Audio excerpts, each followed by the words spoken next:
Brad, you want to pray for us? You guys, bow with me. Lord Jesus, we come to you today, first in just thanksgiving of being here, being alive, being able to see the sunshine, taking breaths, God. Thank you for all the provisions that you've given us, God. God, we pray for just this meeting, that you will guide and direct the decision makers. God, we pray for our first responders, our military. We pray that they're safe today. God, we ultimately pray for our hearts. God, we pray that you change and guide and mold us into who you want us to be. And God, help us to spread that to other people, even as we go to our day-to-day business. Pray all these in your son's name. Amen. Amen.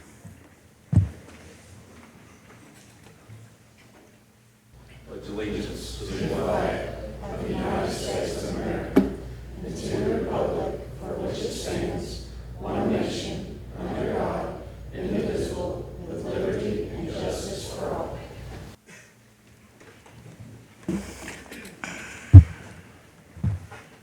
Go ahead and call Morris County Fiscal Court to order July 20th, 2021. Brittany Hargrove, Parks Director. Good morning, ma'am.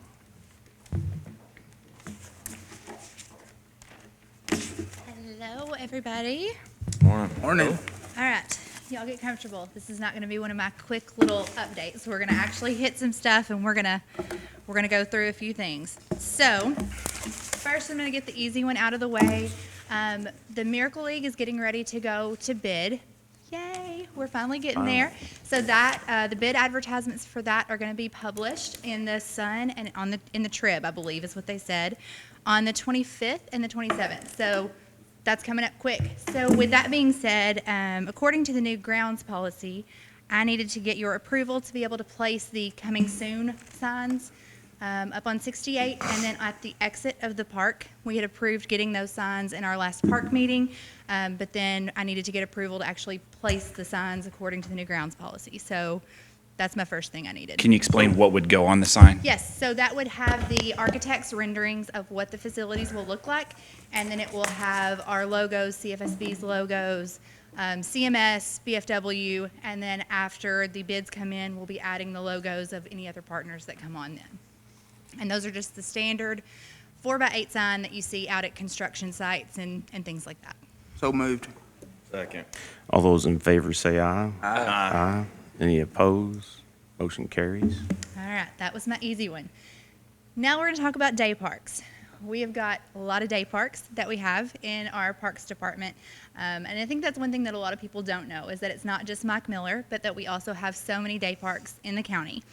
A lot of those day parks are TVA property that we have kind of in correlation with them through different avenues. So back a few months ago, I've lost track. There have been a lot of phone calls, a lot of emails, a lot of Zoom calls. We started kind of a deep dive into, I guess, auditing, so to speak, our county parks after some things had come up. So first, and I know this is something that you all are aware of, but we found out that Haddock's Ferry actually was not the county's property. That was Arkema's private property that was done in an agreement with Calvert City. We had been maintaining it for I don't know how long, since before I came in. So that has now been taken off of our mowing contract. We've removed our trash receptacles from that location, and Calvert City has taken over the maintenance of that property. So there's the first one. So after we found this out, we kind of were thinking, maybe we should start checking everything. And so that's exactly what we did. So I'm just going to kind of go through the list.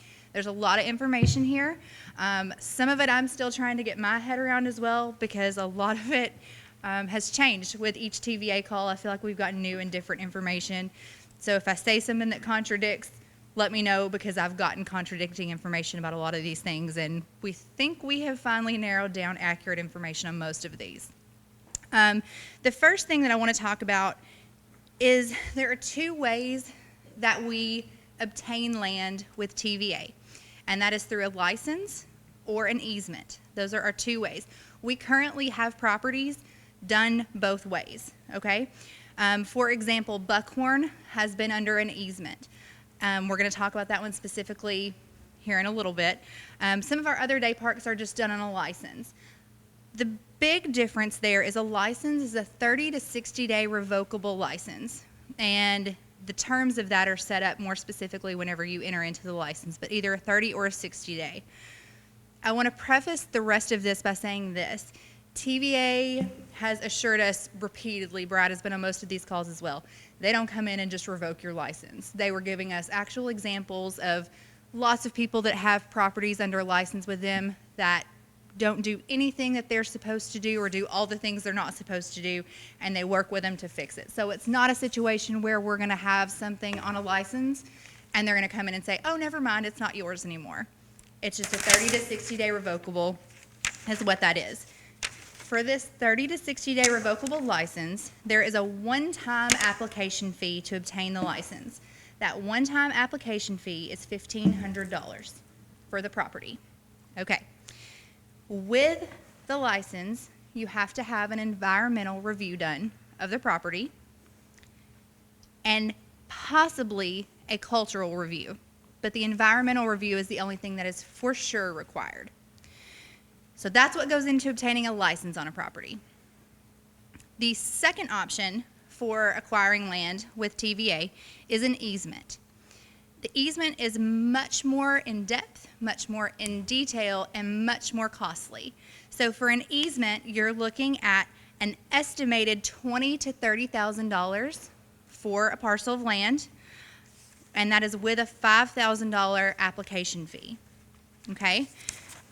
That fee covers, from my understanding, Jason and Brad, jump in here if you all are remembering something differently, that an appraisal has to be done, a survey has to be done, all of those same reviews, environmental reviews, cultural reviews, and all of those things have to be done to get the easement.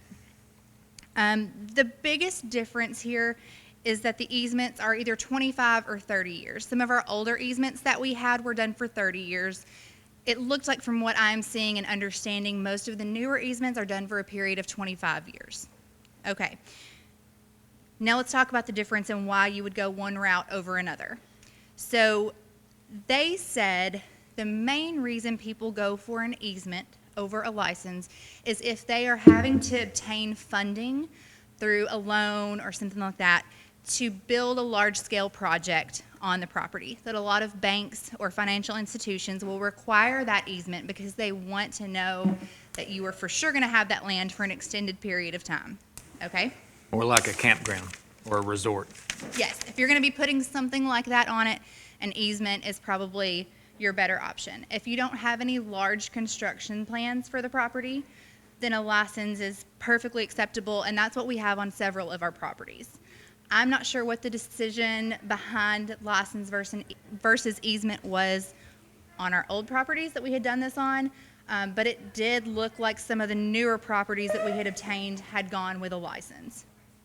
So those are the two options that we have here. Okay, so we're going to start with Buckhorn. Buckhorn was under an easement, and that easement has expired back in March, I believe. So we started back in March attempting to get some kind of agreement with TVA, and lo and behold, the stars have aligned, and we finally fast forward to July, and we have a bridge license from TVA now for Buckhorn. So they waived any fees associated with this bridge license. I've sent that out to all of you. Jason, did you have a chance to review it? Okay, and it was good? Yeah, it looks good. There's just like maybe 3 or 4 things that I want to go through with you just to make sure that you're aware of Okay. these certain terms. But yeah, it looks good. Okay. I finished looking at it over this morning. So Perfect. So this bridge license essentially just kind of covers us in the interim while there is no active license easement agreement with TVA. So it just gives us the legal rights to still operate out at Buckhorn, maintain our property, and just basically do everything that we have been doing out there. So what we need to know on Buckhorn is I need to know if you all want to proceed with either obtaining an additional easement on that property, because that's what we had had in the past, or if you want to go forward with a license for Buckhorn. And just a reminder, the license is the $1,500 application fee. The easement is $20,000 to $30,000 with a $5,000 application fee. What's your recommendation? Personally, at Buckhorn, I don't see us, in my plans, I don't ever see us building any large-scale construction at that specific property. I personally don't see any advantage of the easement over the license, and so I think it would be a great, cost saving to the county to go with a license. That is something that if that ever changed, if we ever wanted to move forward with any large-scale construction, then we could always convert and go with an easement. So that would be my recommendation, is to go with a license. If 5-10 years down the road, if we decide that we want to really work towards a large-scale construction there, where we think that that would be beneficial, then I would think that we would move forward with an easement at that time. That is just my personal recommendation. You all may have different understandings or ideas or thoughts, and that's perfectly fine. But I do think that Buckhorn is a great property that I definitely want to see us continue to work in and around.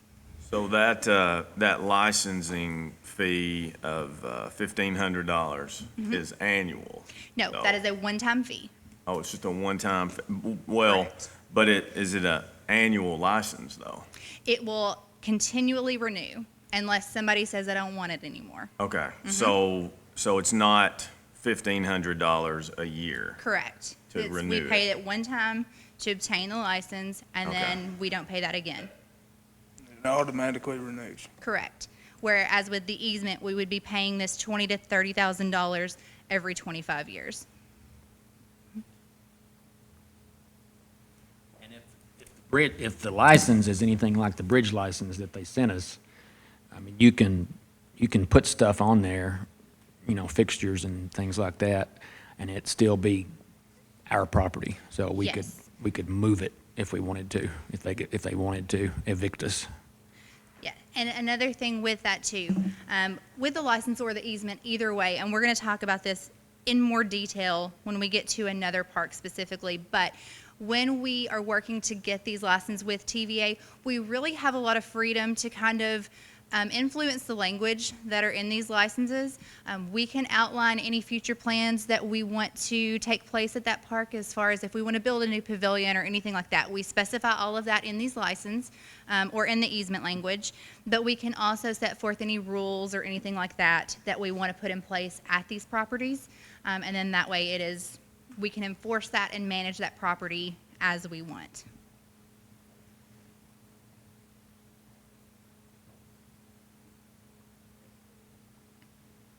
Need a motion on that? Yes, I need to know if you all want to go forward with a license or an easement on Buckhorn specifically. There's a lot of different ones that we're going to go through, and I don't want to overwhelm you, so I think it's probably easier if we break it down individually like this per property.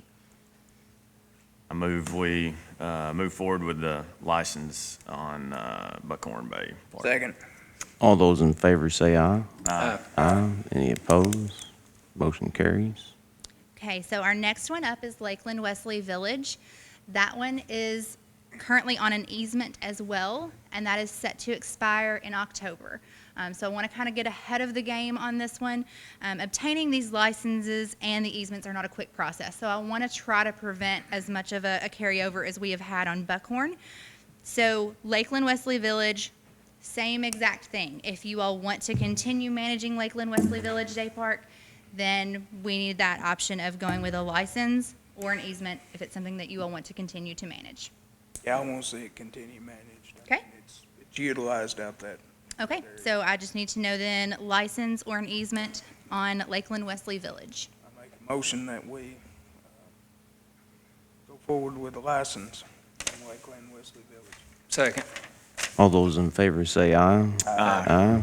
Any opposed? Motion carries. Okay, so as we kind of continued this deep dive in this audit, we also found 2 additional properties that are essentially not ours.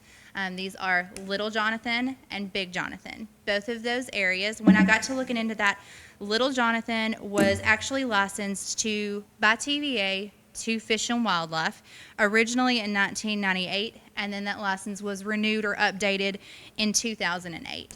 So they are actually the ones that had put in that ramp, the dock, things like that. We have, and same goes for Big Jonathan. I'm sorry, Big Jonathan was done in 2019 by TVA to Fish and Wildlife. So we have no agreement on either of these properties. Currently, we do have the mowing contract. I think we have the porta potty rentals at Big Jonathan, and then we have the dumpsters that we're paying for at all of these. I have checked with TVA. We have checked our records. We have no record of any kind of maintenance agreement with the state on these properties. I have reached out to Fish and Wildlife, and they didn't have any information locally. I have been escalated up to the person with TVA with Fish and Wildlife that actually handles the purchasing of their property or any land deals that they do. He is doing some background research into this. So as far as we know right now, they don't have any record of any kind of maintenance agreement with the county either. So this kind of presents a unique challenge. Do you all want to continue to maintain these properties as it stands currently? We have no legal agreement in place saying that we can, and that may be a question for Jason. If we even can be operating, maintaining, doing things at these properties that are not licensed to us, or if we should, or if you want to, or how we want to proceed with this. Well, in theory, no. But I can tell you that county has had something to do with Little Jonathan and Big Jonathan for years. Because I remember mowing it, me personally mowing it when I was a summer worker in the 90s. So Right. there ain't no telling how long the county's been involved out there.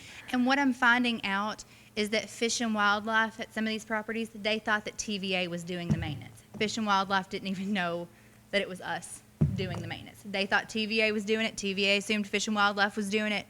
All along, it's been the county. Well, in my discussions with former county judge Powell Howard, this is where being a history nerd comes in to play, but Judge Powell Howard is the one that started the county maintaining that, and he was county judge in the 60s, so it goes back all the way to the 1960s. Okay. And I'd like to see us continue to maintain it if we can legally. If not, we need to find a way that we can start maintaining it. I think the only loophole to close is just getting that license from TVA. Correct. And as it stands right now, Fish and Wildlife on these properties that they have the license for, they need to retain the license because of grant funds that were used to build the docks and the ramps and things like that that they have put in.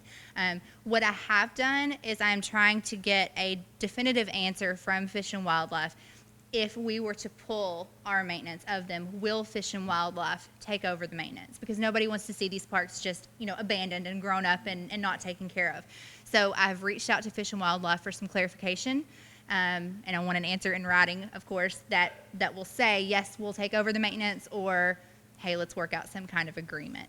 So I guess this one is more of just an update on where we're at with those two properties, but as it stands currently, we don't have any legal rights, license, easement, or anything for those two properties. So going forward, any dock issues, any ramp issues that anybody has, those will need to be directed to Fish and Wildlife because they're actually the ones that have put those ramps and docks and things in, for sure. So at least that financial liability on those assets at those properties will fall to Fish and Wildlife and not the county, which is something that we didn't even know before we kind of started looking into this.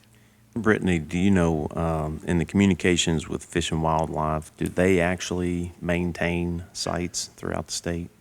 And if they do, what does that entail? So I was told I needed to talk to the engineering department. When I got to the engineering department, they said I needed to talk to land purchasing and acquisitions. So I've got to them. We've now sent over maps of the specific properties that we're talking about, and they're trying to find out who I need to speak to. So as it stands currently, nobody is really for sure about even broadly speaking maintenance. So hopefully this week, this last gentleman that I spoke with is hoping to have me some kind of at least initial answers within the week. Okay, so that one, got that one out of the way. Whew, now we're going to get into the big one. And this is where it gets really complicated, and I have basically been head first down a rabbit hole for the last 3-4 months, and we're going to talk about Sled Creek. Okay, before we dive into the specifics of Sled Creek, I want to kind of do a brief little lesson about TVA zones. All TVA property is zoned. You have the two that we're going to talk about that really pertain to us are Zone 4 and Zone 6. So Zone 4 is natural resource conservation. So on this map up here, all that is shaded green, that is Zone 4. That is for natural resource conservation.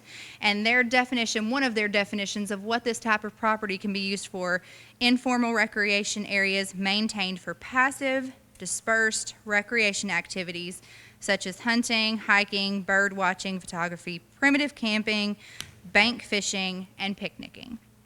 Okay, so that's the green area. That goes all the way around the red. Now the red area is Zone 6, and that is developed recreation.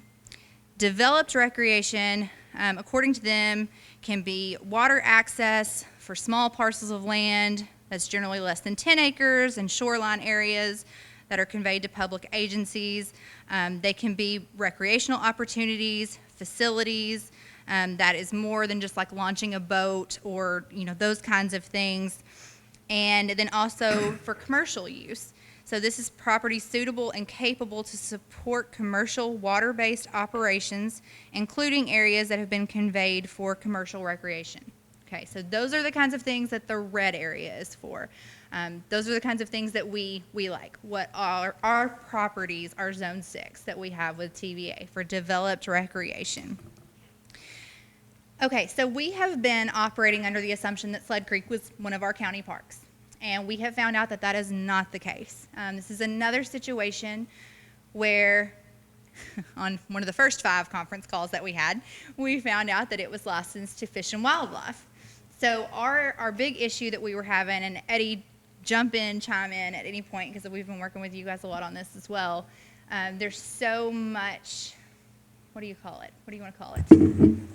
Transient. Living down there. Yes, Yeah. like homesteading. Months. We have got people that stay for months on end, homeless population, and we have people that even have chickens now that live down there. Illegal activity, drug use, all kinds of things happen on this property. So this is what kind of started all of this, was us looking into Sled Creek and how we could clean it up and what we could do with it. Okay, Zone 6, that developed recreation, is not zoned for camping. Okay, you cannot camp on Zone 6 unless your license specifically allows for it, essentially. Okay, Zone 4, all the green, that is where you can camp, where you see the signs that say you can camp for 14 days, that kind of a thing. That's your green area. That's your Zone 4. So our thing was, okay, this is Zone 6. They shouldn't be able to be camping. We're going to come in. We're going to clear out these campers. Well, we found out that we couldn't do that because it wasn't licensed to us. It was licensed to Fish and Wildlife. So here we go, all gung-ho. I've got Eddie out there. We've got Fish and Wildlife out there. And I'm like, we're going to clear them out today. This is happening today. Then we find out that it's not licensed to Fish and Wildlife. That this is a 25-acre parcel, that only 5 acres is licensed to Fish and Wildlife. So this is this new map that we're showing you now. That red polygon down there at the bottom is the 5 acres that is licensed to Fish and Wildlife. So most of the camping and the issues and the things that we have, we see all these little like loops and areas over to the right of the red area. This is where the majority of this activity takes place, conveniently. So we're out of the red polygon, we're out of Fish and Wildlife's kind of area that they can enforce and do anything with. We can't do anything with it because it's not licensed to us. So it's TVA property. So then we start down a different path, and we're trying to get TVA police involved to do something. So fast forward in a couple months into this project and trying to figure this out.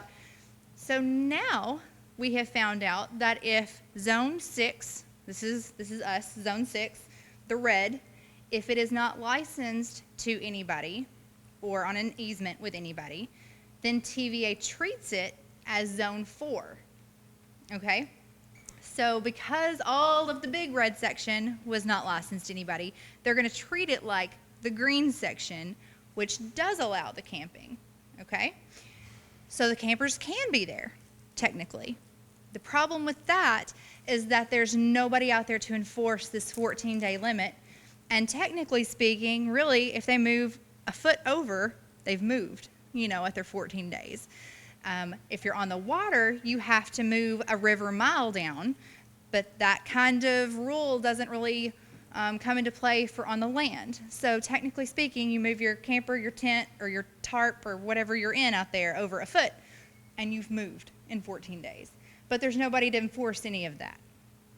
Okay, so that kind of brings you up to where we're at, understanding land use and the zones with TVA and the issues that we're having.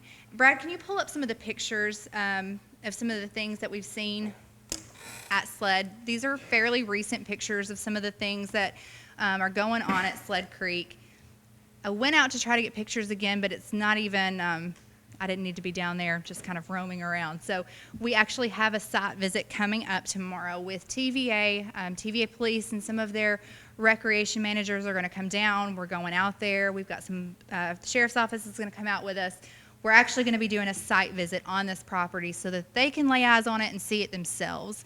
And I think that that's going to help a lot. We have sent over reports to them of how many times deputies are dispatched out to Sled so that they can see the frequency of activity that is happening out there. So we've been providing them with all of these things. So while we're getting these pictures, no, you're good. While we're getting these pictures up for you, we're going to talk about the potential for this. So the only way for us to be able to clean up, clear out, and kind of make Sled a more safe area where people can actually come and use this is for us to get this property, okay? So we're going to be looking at the same two options, license or an easement. This one is a big parcel. It's 25 acres. So same kind of that same fee structure still applies here. The $1,500 one-time application or the $20,000 to $30,000 for the easement and the $5,000 application. Once we do that, we can outline in our license that there is no camping, that there is no overnight vehicles. We can kind of determine these rules that we want to put in place for this property. And then once we have that, we will actually be able to enforce that. We won't have to rely on TVA police or Fish and Wildlife or anybody else to be able to come in and enforce that. We will have that in our language, in our license, and then the sheriff's office will be able to help us in enforcing that. So here's some of the things that are going on at Sled currently. These campers have been there for a couple of months. Easy, yeah. This is the kind of stuff that is frequently down there. They did say, in one of our mini calls, camping in a car is not allowed. Correct. So that was one thing that they were very clear on. It's like if you see a car, now the pop-ups, the tents, the tarps, the other things, they did, but I do know specifically, and I did go out to Sled Creek on Saturday, and there was somebody camping in a car. Mm-hmm. But Yes. that goes back to now who goes out there and tells them they got to move. Right. And a lot of these little loops and these pull-offs and things that you're seeing, TVA thought that the county had put those in, but we did not. Those are things that people have just kind of created on their own to be able to pull their campers and everything down close to the water. So this is the kind of atmosphere that we have got at Sled now. There's constantly complaints. Deputies are constantly being sent down there. It's an absolute mess, and I hate it because it is one of our most beautiful properties that's lakefront that we could have access to and could do something with. And so I had dispatch pull how many times we had extra patrol out there. I mean, and it was a few pages long over the past only 2 years. And they call for that extra patrol because of the activity that happens down there. So. Mm-hmm. Last time I was there was officers and animal control. Oh, yeah. It's always something. And, we get into situations like this, too. There was a situation that I think where they actually got the people. They took them in. The deputies did. But then you have this camper that's abandoned out there. Well, so I contacted TVA, and they said, well, that would be Fish and Wildlife. I said, nope, it's not on that 5-acre section, so it's not Fish and Wildlife. It's not us because we don't have it yet, so it's on you. Well, then TVA said they would have to post something and give the people like 60 days or 90 days to do something about it. And then even then, at the end of that, they didn't know if they would have the funds available to be able to tow it. So this is the kind of situation that we're going to get in if we don't do something with this property. We're going to end up with vehicles, campers, whatever left out there for months that may or may not have anything done with them. So that's kind of where we're at. So because I've really pushed the immediacy of this situation and needing to do something, this is not a quick process to obtain an easement or to obtain a license, okay? TVA is working with us to kind of come up with like a different path for sleds specifically so that we can try to do something here. What we had hoped to be able to do was to come up with some kind of like a cooperative agreement where they would go ahead, knowing that hopefully we're going to want to obtain that property, they would go ahead and in the interim go ahead and do away with the camping and do some type of interlocal agreement where we could possibly go ahead and run them out. We've pushed for this and we've pushed for this. They are not confident that that is going to happen, but it is something that they are talking to their legal team about and are at least exploring, okay? That's an option.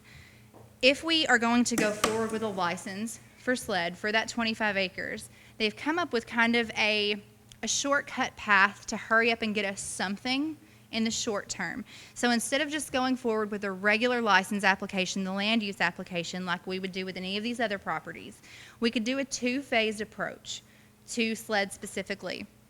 And we could do in phase 1 of the land use application, solely apply for management of the land, okay? This would cut our time from waiting months to get a license to they think if they can get everything pushed through, we could obtain a land management license in 4 to 6 weeks if their cultural compliance team does not have to consult with the state, okay? So if we can push that cultural review to phase 2 and we can just get the land management license, we could have something in 4 to 6 weeks and we could have language in that license stating no camping, and that would get us something fairly quickly to be able to clear this out. Once we got that done, then we could start phase 2, which would be the full-blown license, where we would outline any future projects, any future plans, things that we wanted to do with the area like we would do on any other property. But this would just, instead of doing it all at once, it would just be a two-phased approach so that we could get something in place a little more quickly to be able to clear it out and do something with it. For the second phase of that license, and this is where the length of time comes into play. When you actually go to get that full license, that environmental review alone takes 6 months to a year if there are no issues found. So that's what they're trying to save us there, is trying to get just a land management thing into place so that we can go ahead and begin all of this with the understanding that we won't be doing any development of the property. We won't be building anything in this interim, which we wouldn't plan to anyway initially. But this would just give us the rights to be able to manage the land, enforce rules on the land, and things like that. Then we can work on future planning. So that's kind of our best solution after I've lost count of how many Zoom calls we've had with TVA and emails sent and phone calls and everything else, and me jumping up and down on my desk. And this is where we've gotten. This is our best path forward, I believe, is to move forward with this land management so that we can get these rules in place and try to clean this up. Ultimately, though, it's up to you guys. If you want me to proceed with trying to get this land management license in place, and then we can work on phase 2 to move forward. But that's definitely the most clear-cut and potentially the fastest option to be able to clean up Sled and do something about the property. Let me make sure I'm understanding. On the one photo, the green area extended all the way beyond Yes. The boat ramp area off of Sled. Going through this phase for the license, if we were to obtain this, would that cover the entire green area? No. So basically, we would be pushing the problem Into the to green. another area. It would not go away. Correct. Okay. But what we could do, currently Sled is the only kind of access to that property. There's no other public parking areas or anything like that. So my kind of solution to that I presented was we make it to where there's no overnight parking allowed at Sled. So if they want to access and kind of off the beaten path camp in those areas, they're going to have to find somewhere else to park their vehicles and things like that. Because if we allow no overnight camping, then they at least will not be using that area to camp to get to it, and they're going to have to find another way to access it. A lot of that land is kind of butted up against residential property, so I really think unless they came over by boat, I feel like it would, at a minimum, it's going to cut it way back. And their thought was with Pull that that green back part, that it was off the road and you can't see them. It's very densely, Yeah. Yes. dense forest, Yes. essentially, right? Except for the parks like behind Elliott and Honeysuckle. And Like right here. all that, yes. Yeah. But you cannot, that I'm aware of, get to that any other way than through Elliott and coming off the backside of those houses. Right. Well, yeah, and then it comes to, that goes all the way around to Sled View Estates. That's farm. Yeah, you see all the signs that are posted all the way down Ridge Road, TVA, TVA, TVA. And they had, it looked like maybe four-wheeler paths that they've put stacked rocks up Yeah. where you can't get in there And you're anymore. not supposed to be riding ATVs Yeah. on any of that property anyway. People have done it since I was in high school. It's where everybody went four-wheeler riding and dirt bike riding and everything else out there. But technically, no, none of that green land is supposed to have any kind of like ATVs or off-road. It is just supposed to be for like tent camping, passive recreation, taking pictures of birds, things like that. Brittany, when you come in, there's an area to the right that's like a circle where there's been camping continuously. Yes. And there's another one to the left. Is there Yes. anything we can get done So- with what we're Yes. doing to be able to eliminate those also? Because they're just all going to move up Exactly. there if that's So the if you can case. zoom in, Brad, on the entrance road to Right up there that. about where that is. There's a Yes. circle It's right the there. first square right Yep. there, that pixelated square right there. Here, hang on, let me, Exactly. So that red, when you zoom in on it, it does extend a little bit off of each side of the road. I'm going to ask for specifics on exactly how far off the road that goes and see if that is something that we can, because that was a concern of mine as well. But there, you can see it a little bit more clearly. It does cover off of both sides of the road by a little bit. But I do want to make sure that we're covered and we're protected on those areas as well. So hopefully that's something that's going to be able to be negotiated in the language of that license. Okay, great. There was a lady that actually lived in that first, Yes. on the ride, all winter Yep. long. She went Yep. to work every day. yep. Her dog would be chained But her up. dog would be chained up and we would get calls for animal control because it was 10 Yep. degrees outside. Yep. But she stayed there in the car and I think she lived in her car, didn't she? Yeah, Or she was there a pitched a tent tent there back there too? for a while, but I hadn't seen her in a while. No, I think she's, She's moved moved on on. somewhere, yeah. Okay, does anybody have any questions? I know that's a lot of information. I've tried to condense it and simplify it as much as possible, but still give you guys the meat of the information that we've been able to get, but You mentioned 20 to 30,000 for the easement there. correct. What's the reason with the fluctuation in the It price? depends on these reviews that you Okay. have done. Some of the reviews end up more in-depth and require more, like the cultural review, the environmental review, depending on what they find. If they see things that need additional studies done, then that's Okay. what is Okay. the reason for the Thank you. fluctuation. That's what I understood from. Bureaucratic red tape. Yeah. Yes. All right, so do we need an action on this? Yes. Sled I- Creek. Yes, I need to know if you all want me to move forward with a license or an easement, and if you want me to go forward with this two-phased approach to be able to get the land management license to be able to clear out the area and get rid of camping.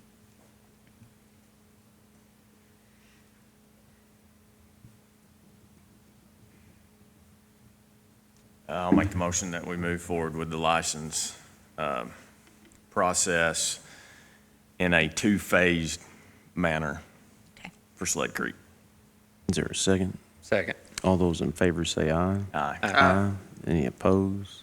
Motion carries. Okay.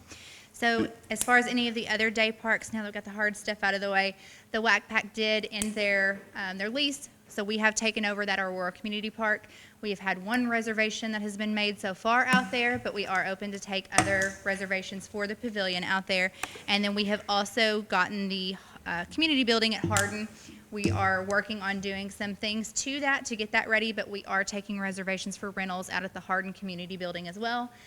We are working on a lot of plans for different things that can take place at both of those properties, so be expecting to hear some new fun things, hopefully in the next few months, about things that we might be able to do with those properties.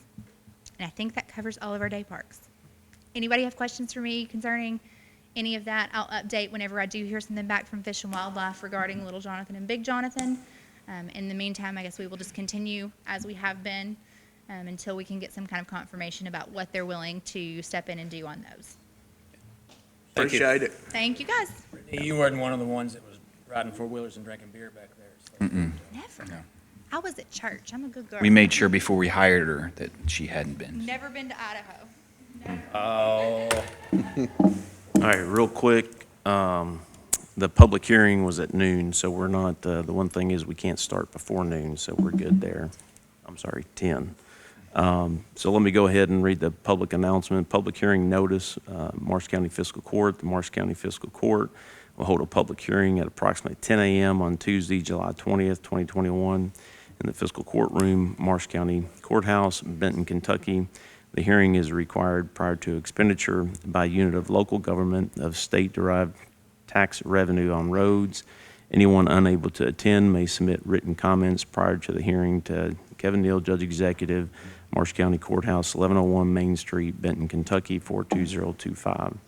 I didn't receive any, so let me just ask under KRS 174-100, the public hearing required before expenditure by unit of local government of state-derived tax revenues on roads. Is there anybody here for? Is there anybody here for?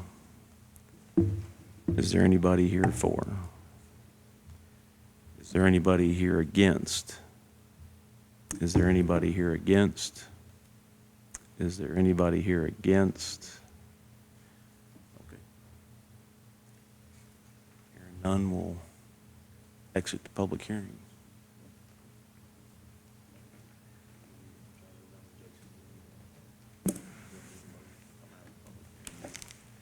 Now, it just requires that Requires it. the public be given a chance to have input on expenditure of those funds, so we can make that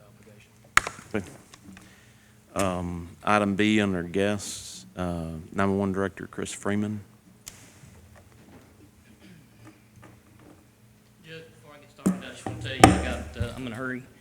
I'm going to read a statement that I prepared, and then I've got a vendor that needs to leave to get back on an airplane to Texas, so I have to get out to that.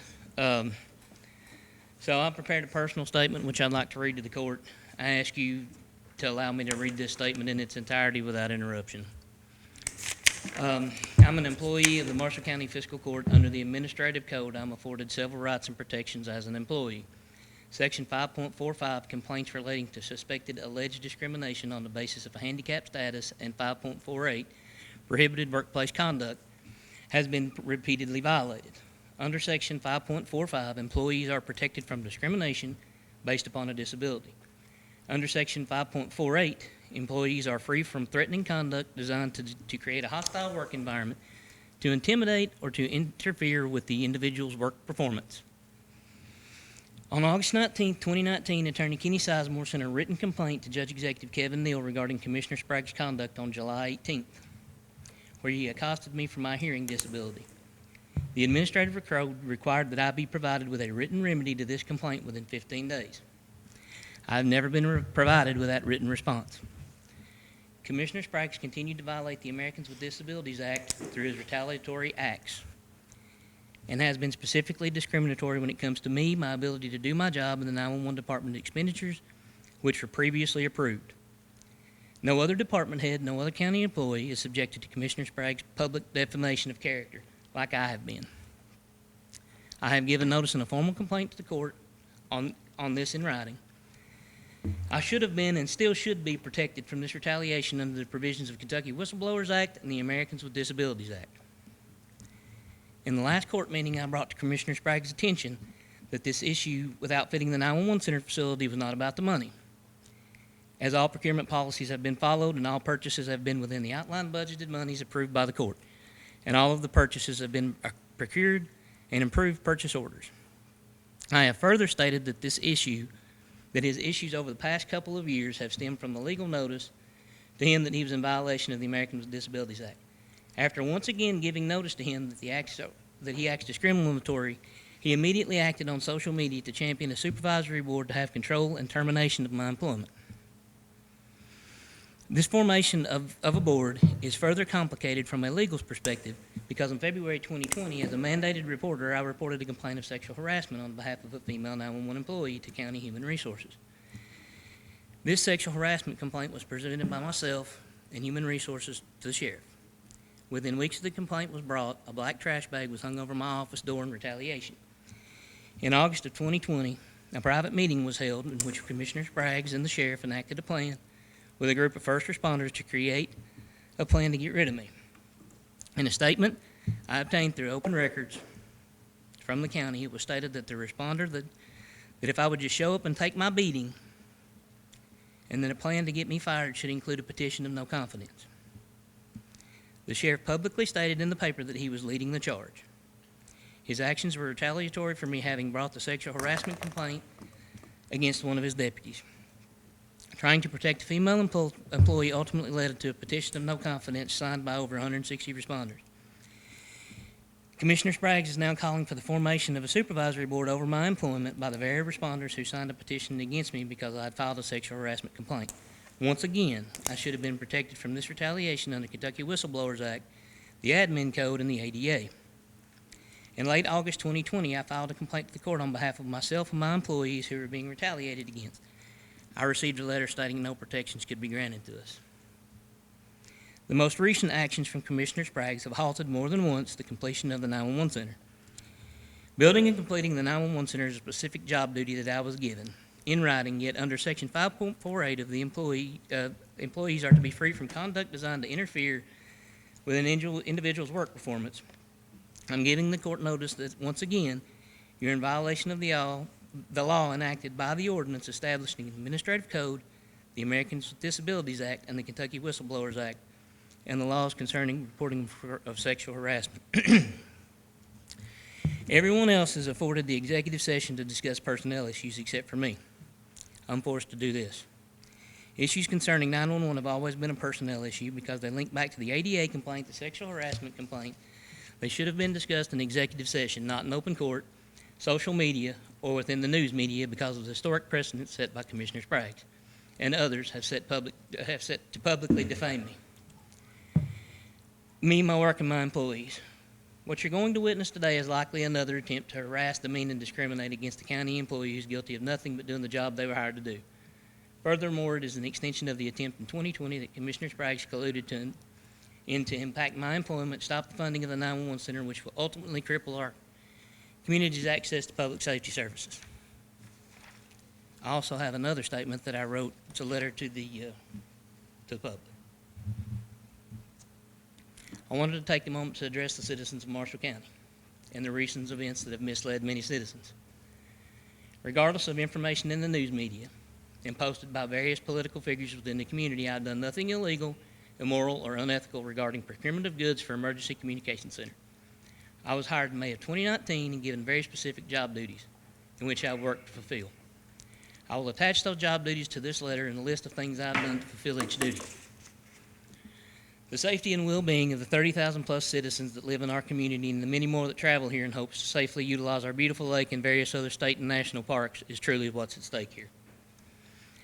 We've worked for over 2 years to improve and upgrade infrastructure, replace or repair our dilapidated equipment, which will allow for calls to be answered and dispatched faster. The following are just a few benefits the new 911 Center brings to the citizens and visitors of our community, and ultimately our region. We are working to improve our call, answer, and dispatch times. Unfortunately, we've demonstrated in the past court meetings many times our current phone system takes an extended amount of time to ring due to bandwidth issues. Imagine watching a Netflix movie and seeing the circle on the screen while it's buffering. That's not something you want to see when you're calling 911, or experience when you're calling 911 you can't get through because of a delay. We've received numerous grants to upgrade some of our equipment, but unfortunately not all upgrades are eligible for grants. 911 is not responsible for other agencies' radio systems. 911 is only responsible for equipment inside the four walls of the center. My staff and I have tried on numerous occasions to offer advisement and suggestions in this area, including writing or being awarded several grants, including nearly $1 million grant that was written to replace aging infrastructure. We understand other public safety agencies that have been unsuccessful in fixing known issues with their radios and we have continued to help them in ways we can. The 911 Center was awarded a grant to become CLIA accredited. We have developed policies and procedures for our agency to operate under, but are having trouble getting cooperation from outside entities to comply with requests, which are provisioned by national standards. We must overcome the way we've always done it mentality as a public safety community. We are Missing Kids Ready Communication Center, one of only 8 within the state of Kentucky, and only 350 or so nationwide. This partnership allows for our center access to various resources and training on locating and returning missing juveniles home. The partnership requires an extensive policy and the dispatcher to gather information to get the child entered within the 2-hour time limit required by federal law. We have obtained a grant to change our emergency medical dispatch protocols. This grant comes complete with a quality assurance software built in to provide the dispatcher and supervision instant feedback on how well the call was handled. We're currently partnering with EMS to implement this program. We're working with a CAD vendor to implement our new CAD, but are having trouble obtaining various information from agencies so the CAD can be customized to fit our community's needs. The CAD will include the following: real-time link between our GIS department and our map. That eliminates manual updates, which are slow and not effective. The ability to obtain a video from a cell phone caller. If we get this center done, this CAD project done, will be the first in the state to be able to take a video from a cell phone from an emergency scene and pass that on to the responders. The ability to get a GPS location from a caller when they can't tell us where they are. The addition of multiple layers on our map, not just the base layer we have now. Our map will cross-check with Google and other map data to validate locations. The new CAD will allow us to fix our mapping issues and our addressing issues once and for all and get a process in place where we don't get back in the shape we're in now. We partnered with the Rapid SOS to have a portal so we can see all of our active 911 calls in real time. This gives a more accurate pictures of where our emergencies are. This is a totally free resource and has been instrumental in getting responders to emergencies in our community when our map couldn't. We also have partnerships with a company called What 3 Words, which remap the entire Earth in a 10 by 10 square, assigning each one of them 3 distinct words instead of an XY coordinate. We also have Text to 911, which has been utilized to contact callers and provide aid on several occasions. Proudly, our staff completed hundreds of hours of professional training in the past year due to COVID. We were able to get them APCO certifications that they otherwise wouldn't have been able to get. We have APCO certified telecommunicators, some of the only ones in the state of Kentucky, which is above and beyond what KRS states defined as minimum requirements. Additionally, we now have some of the only APCO certified instructors in the state, which will have an impact in our long-term partnerships and intergrowth. The equipment most recently in question allows for us to streamline the call taking and dispatching process to cut down our intake time and get responders started sooner. Currently, this vendor has halted production and installation of this equipment, as the bill is now more than 30 days overdue. The equipment was scheduled to be delivered and for the install to begin next month. I'm uncertain how long this latest delay will set this project back. This equipment has several functions, as I discussed in our tour in the previous fiscal court meeting. It marries 4 distinct systems together as one, so the dispatcher doesn't have to operate 4 separate mice, 5 keyboards, 6 monitors, and 20-plus programs they must utilize all at one time. It allows the dispatcher the ability to view video in real time with no latency at the monitors on their desk. The system is rated to common criteria ELA4, NATO green status, a bunch of different security certifications, because as we move into NG911, cybersecurity is a real issue and a real problem. So that handles that issue for us. If it's good enough for the federal government, it should be good enough for 911 Center as far as cybersecurity it goes. The equipment allows us to work within the chemical industry, or work with the chemical industries in various safety capacities if they choose to do so. We can collaborate in numerous ways with agencies that are many miles away, sharing equipment, services, etc. The building has been designed to utilize this infrastructure. If the court chooses to go in a different route, other equipment purchased will not be compatible. The building change order to allow for this equipment was approved by the court in 2019. Furthermore, the previously approved a grant application for the purchase of this equipment and we did attempt to get this equipment funded through a grant means, but it was unsuccessful. I and the 911 staff are projected to have successfully procured over $1.3 million in grant funding for public safety in Marshall County in the 2 years we've been here. I have attempted to fund through grant dollars every opportunity we can. In closing, I want to reiterate to the citizens of Marshall County that I have done nothing illegal, immoral, or unethical. I have continued to be a silent professional, letting my work speak for itself. Those citizens that have given me an opportunity to explain the 911 Center and showcase its capabilities understand what the capacity we have to do here and what it means for their families and livelihood and safety. I spent over 25 years in this profession serving my community and trying to be a voice for the 911 dispatcher in a profession that's misunderstood and often abused. I guess you could say the only thing I'm guilty of here is not being from Marshall County, not accepting the way we've always done it, and standing up for the mistreatment of my employees and not giving up on completing what the court tasked me to do. Thank you. I'd like to respond to one thing you said, the social media post. I've had no telling how many constituents reach out to me about a 911 board being reinstated. And feel free to fact check this. It's on my commissioner page I seen it.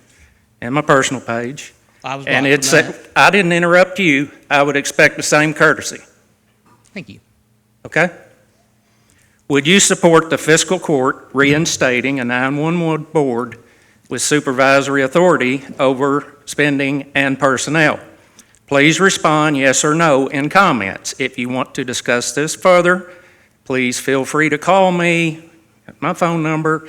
I've had many of my constituents reach out to me on this subject, and I want to get more input, period. That's what that said. With that said, I'd like to make a motion for the county attorney to draft an ordinance that would put a 911 board in place with supervisory authority over all personnel and spending. In the crafting of that ordinance, I know we had a 911 board for, 25, 30 years? There is one thing, if we were to begin these discussions, I would like to see more citizen participation on that board. I think the fiscal court had, one appointment on that board? Seven appointees, I believe. Yeah. One was a citizen, chief, the two chiefs, sheriff, one from KSP, Fire and EMS. one from fire and EMS, yeah, seven. Was the city of Calvert and city of Benton, did their chief sit on that board? By the ordinance, they were. I guess my only question is, are they ponying up any money No. to this? The city chiefs? I don't mind the sheriff being on there. I think the sheriff needs to be on there. But my question is, if you're not bringing money to the table, why do you get to sit at the table and help spend our money That board was formed in '90. Right. in the 90s? Okay. I think the reason, didn't it have to be a majority law enforcement for the sieges? I think is why you had more law enforcement than it did. But it can remain on the county attorney as far as that goes. Well, there's a difference between a CJIS board and a board that actually has control over spending and hiring and firing of employees. You bring up a great point. The cities and those entities, nobody brings any money to the table. So we had a board, regardless if it was a CJIS or a board that oversaw employees and spending. That was the whole discussion statewide, was the actual funding mechanism. The funding mechanism, as we all know, has failed. So putting that funding mechanism in place, counties across the state and cities across the state have had to do that. We did that. We all know the situation that we have with that. But we have to be careful. We can't be rash about going back to the way things were, because you have to remember this center was designed for a regional center. And it's not really regional with the technology today, because in 91 or 92, when those ordinances were put in place or interlocal agreements were put in place, the technology that we have today wasn't in place then. So a lot has changed. If you look, and you don't have to look too far, you bring up, if anybody brings money to the table, you have to put yourself in the position, let's say another county, where you have a judge executive with magistrates or commissioners who are bringing monies to the table. They are going to want to have stake in that, just like we're going to want to have stake in that. So when you start designing a board and you put it under the old umbrella, which are first responders, no disrespect, but the first responders don't have the Chapter 15 certification. They really don't understand how the actual 911 center works when it comes to buying a piece of equipment. You really have to find those individuals, or we don't have to look too far. There are contractors out there that communities can go into agreements with. It costs a lot of money to have them come in and tell us how to operate or how to upfit a center. When we're negotiating, if you remember, the fiscal court put expectations on the table. And one of the things we put expectations on the table was to go out and communicate to these other communities as far as what we're building here in Marshall County and what's available to them. And like I said, I spoke to Lincoln County. We all know that Garrett and Lincoln County's case that they just had their ruling. I talked to the judge executive. They just now took on 2 more counties. So communities across the state, they've been looking at this. They now have 4 counties in the Bluegrass 911. Their documentation, their board is not like the 1991 or 1992 makeup. It's actually with the judge executives and appointees approved by the fiscal court. That's the common language that you see, and it involves tax dollars. It involves monies, because those counties or those cities, whoever comes in and collaborates, they're bringing their community's tax dollars or their fee monies to the table. They are going to want to have control of that. And if we set a board up to where we put it back to the 1991 or 92 model of individuals being over it, for lack of better terms, a CJIS board, that's going to be very hard to negotiate. I know I wouldn't support that, because we want control. If Marshall County were to collaborate with another community, I would want the fiscal court. That's what we're elected for. I would want to have control of that and not just give it to individuals on a board that don't fully understand the I'm not business. against a board. I think a board may be the right direction. I just think the old makeup of a board needs to be revamped a little bit. I'd like to see more, like I said, more citizen participation, maybe one person from each district.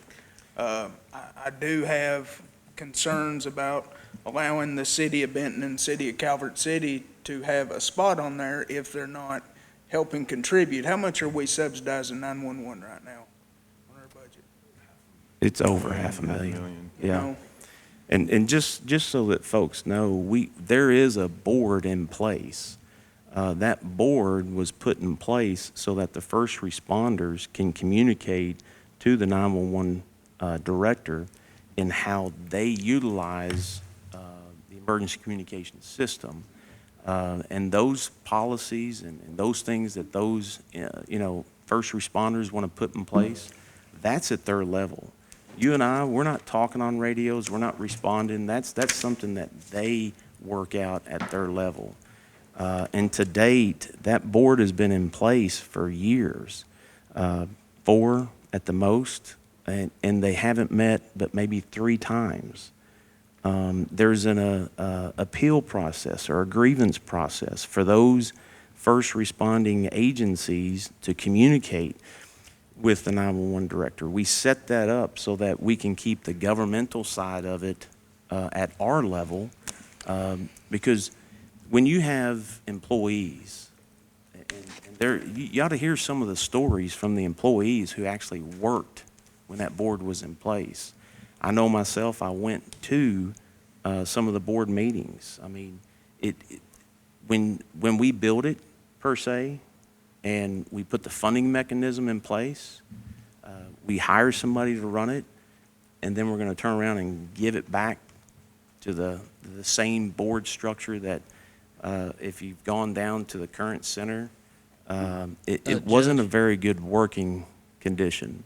Judge, I hate to interrupt, but I got a vendor that needs me to let them loose by 11 so they can catch a plane back to Texas. But Sheila would like to speak. Since 911 is on the agenda, she can finish up any questions that you may have, and may have some insight into board. But the board structure, I think we really, I don't have a problem with the board. We have one in place right now. The issue is we have to be very careful who we give that board to, because we don't want to go back into the same situation that the current 911 center is in, and it's bad. I mean, there's no other way about it. It's bad. All we have in place right now is an advisory board, and they have absolutely no authority. So, I mean, as far as them being able to accomplish anything, give input on decisions that are being made, I mean, they have no authority. Well, the Fiscal Court is the authority. That's what I'm trying to tell you. The Fiscal Court is the authority, the governmental authority. When it comes to how those first responders, be it fire, EMS, or law, how they communicate with 911, I'm going to tell you, from retiring from law enforcement, I don't want an elected official making those decisions. It should be the sheriff. It should be the first responders. How they want to communicate, it's totally up to them. But how we as elected officials manage the employees, how we manage relationships with other government entities, how we fund it, that's all done right here. And so that's how that's currently set up. And the reason why it was set up that way is because we don't have another community. We're still in the process of building the new facility. We don't have another community sitting down at the table saying, let's join. But when that day comes, they're going to want to see how that's set up. They don't want to, we're basically saying we're going to ask another community, another county, to put something in place, either keep the current funding mechanism of the landlines, put it on electric meters, water meters, and then those monies that you bring, we're going to turn around and we're going to give it to another board. I don't think that you're going to get too many people that want to do that are in our position. And that's what we just need to be careful not to go back to the 91, 92 mindset of what a board was then. A lot's changed, and it can really get us in a pickle. Could I speak to Commissioner Lamb just real quick? Yeah. Here's kind of what maybe I'll look at it a little different. When you was talking about the city and or the Calvert and Benton contributing, I look at it more as the taxpayer, as far other than the city. You know, all the city citizens are county citizens. Absolutely. So they wouldn't be getting anything extra if, you know, their city taxes and their county taxes are going to fund 911, as opposed to, you know, you live in the city, I've lived in the city before, you know, we would pay, if the meter fee goes in, we'll pay the same $7 a month. It's just a different the end user is different, but the 911 service is the same. So as far as them contributing, and I don't care either way, but if I'm a taxpayer and I live on 21st Street, you know, I'm still paying the $7 a month for 911, not necessarily whether the sheriff comes or whether the city comes or a different fire department. So. And the ones that are still paying the landline fee are paying it. Yeah, it's just kind of the way I look at it. I don't know, may be wrong, I but do think they I need just think anytime representation there's on there. a shortfall at 911, the county has to pony it up. yeah, You know what I mean? yeah. And, I'm not taking anything away. I live in the Sure. city limits. It's hard to believe the Yeah. way I sound that I live in the You city live on, limits, yeah, but I do. yeah. And they deserve just as much representation too. I just would like to see everybody Yeah. contributing to 911. And until that funding mechanism is put in place, Right, the fiscal court is the one that's funding 911. 100%, yeah. so. Which is funded by city and county, or which is Absolutely, funded but- by But county. they also have access to the parks, to the county roads if they Yeah. want to drive, Right. there's a lot of things that the county encompasses that we are funded. That's just a point I make. I think it's important, too, to hear from somebody who actually served under the old board, that old mindset. So Sheila, if you can just state your name, who you are, and what your position is Yeah, I'm currently. Sheila Day. I'm the Assistant Director at Marshall County 911. I'm actually going to ask Rachel Obiola, she's the supervisor, to come up here with me because Commissioner Spraggs, you asked for more input. So we would like to give you our point of view that most of your constituents can't give you. We want to give you what it was like to actually work under that board. It was a very abusive board. There's no other way to put it. It was demeaning, it was degrading, it was insulting. But Rachel and I have put together a statement that we would like to read to you. Rachel's a little nervous about speaking in public. She was willing to stand up here with me. But these are our personal shared experiences. In the 10 years that I've worked for 911 and the 11 that Rachel has worked for 911, the majority of them were under a board. The board was made up of individuals who had their own departments to run, and the needs of their departments were obviously more important to them because that was their departments than our department.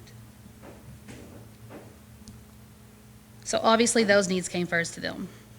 These board members, they weren't trained in 911. They had no clue how a 911 center needed to be ran, yet they were given the sole authority to direct everything that went on inside of our office. If something was purchased for our office, it was done with the thought of how it would benefit the departments they represented, not 911. A prime example of this is our current CAD. The dispatchers who used the CAD every single shift had zero input. We never even saw it until it was delivered. But members of a law enforcement agency that we dispatch for, who only use it for MDT services, were taken to demonstrations and allowed to pick out the CAD. Because of this, we now have an overpriced basic CAD that is not suited for the needs that we use it for every day. It doesn't fit us, it wasn't built for us, it doesn't fit our needs, and we pay way too much for it.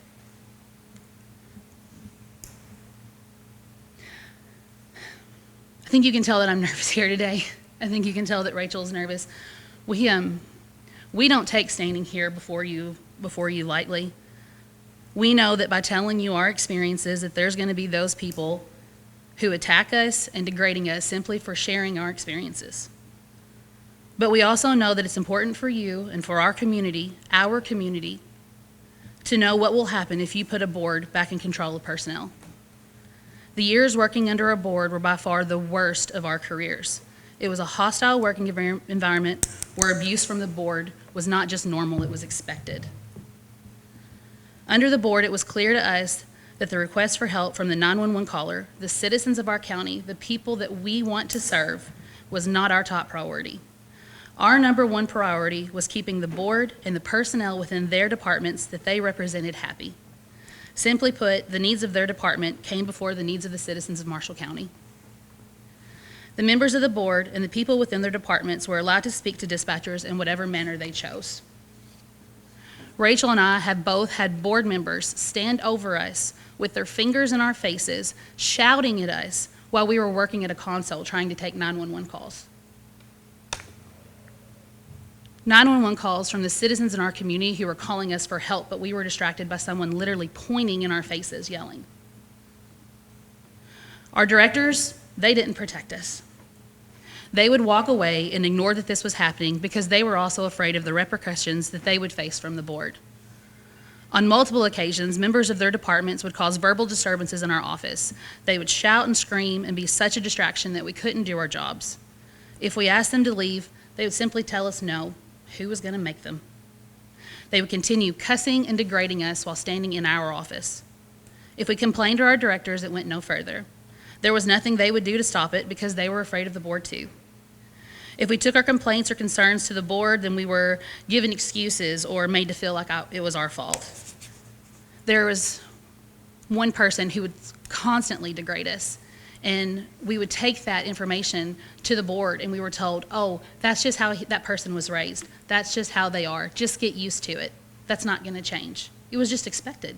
There was nothing we could do to stop it. Anytime a new female dispatcher was hired, her appearance was always brought up. One instance, a responder in the dispatch center asked if the new dispatcher was hot. The director's response was, no, she's a bigger girl. The conversations became even more offensive while the director and the officers body shamed women in a very sexual manner in front of two female dispatchers, myself included. I was one of those dispatchers who had to sit and listen to them sexually demean this woman who they had never even met. While working a console, responders were allowed to call us and yell at us if they thought we did something wrong. This distracted us from being able to take 911 calls and assist citizens. We were often criticized and degraded on the phone, radio, in person, and often in front of members of the board. Every month there would be board meetings. Many members of the board would come into our office before them, complaining about how much they hated being on the board and what a waste of their time it was. They would stand in our office and tell us that our center should be shut down and given to Kentucky State Police. After the meetings, the director would often come back into our office in tears, crying because of the treatment received during the board meetings. Imagine hearing the people who are making the decisions about your career telling you that they don't even want your office to exist. Our turnover rate was ridiculous while working under a board. At the time, we only had 8 full-time dispatchers, and we were down 2 people during a 2-year stretch of time. We went through 16 people during that time period that the board hired. Our people were overworked, we were burned out, and during this stretch of time, we were lucky to get 1 day off a month. I personally was scheduled to work 14-hour shifts every Saturday. Morale was non-existent, and our community suffered because of this. Our pay scale was a joke. When you were hired in, you were paid whatever the director or board thought you were worth. You could be sitting beside someone with less experience than you, and they could be making dollars more an hour than you. There was no policies or procedures, no career advancement, no structure. Body shaming, sexual harassment, verbal abuse, public humiliation, constant fear of being fired, or our center being shut down if we messed up. These are just a few of the things we experienced while working under a board. Things have drastically changed for the better since we no longer have to answer to the board. We have increased from 9 full-time dispatchers to 12. We have policies and procedures in place. We have access to more and better training. Thanks to grant monies, we have new and better technologies that make us better at our jobs. There's a career ladder with room for professional development, and we're growing and getting better every single day. Marshall County 911, our mission is to provide unmatched public safety to the communities we serve. Our goal now is to work with, notice the key word, with, all of the public safety agencies to get the 911 caller, the citizen, the help they need. If we're put back under a board, you will be placing us back into a hostile working environment, which the admin code states you are supposed to protect us from. Many of the same people will be on the board, and if not them, then the same people who are allowed to mistreat and abuse us will be. I can assure you that the dispatchers were not the only ones to suffer the consequences of the board. The community suffered as well. They were getting service from a group of individuals who were under constant scrutiny from a board who did not value or support them. I'm asking you to not do that to your community again. Make sure your community, the community that you 3 were elected to serve, is getting the service that it deserves. Thank you. Sheila, first of all, thank y'all for sharing that. Appreciate the work you all do down there. If we were to put a board in place, as I discussed earlier, with changing the mechanism of the board, of who is put on that board, not necessarily the same folks or the same folks in that position. If it was more of a citizen-led board of directors for oversight, would you be comfortable with something like that? No, and I can tell you easily why not. Okay. A 911 center requires a lot of specialized training. Okay. You can't come in off the street with no training and tell me what kind of CAD I need. Most likely, if you're a citizen, you don't know what a CAD is. Yeah. You probably don't know what radios we need. You probably don't know what equipment we need or how we need to use that equipment to successfully run a center.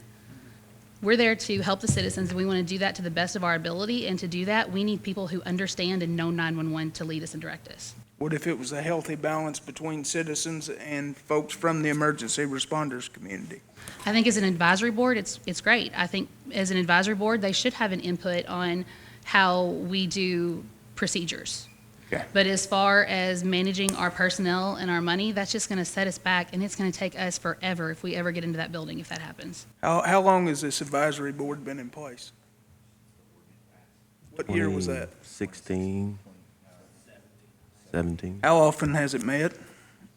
I'd say twice. Having They- said that, they have the ability to call the meetings. Yes. They just haven't. It's all in their hands. What's their They- reasoning for not doing it? Well, I went to the one that they just had scheduled, I think, last year over here at the Senior Citizen Center, and the individuals who set it up, per the policy, didn't even show up. EMS showed up, the police chief of Benton showed up, myself, and Chris as the 911 director. They didn't show up. They do not meet, and I don't know. That's up to them. Now, if they don't want to meet the policy as it's written, they don't have to meet. But I want to bring up something real quick on what you said. The ordinance that we have in place, and again, it keeps the fiscal court, the elected officials, over the monies, over the actual hiring and firing based off the admin code.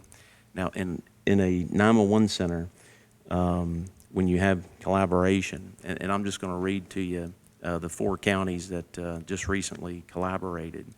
They're using the same language that is in all of our languages when it comes to setting up a board. Each is a subsection 2.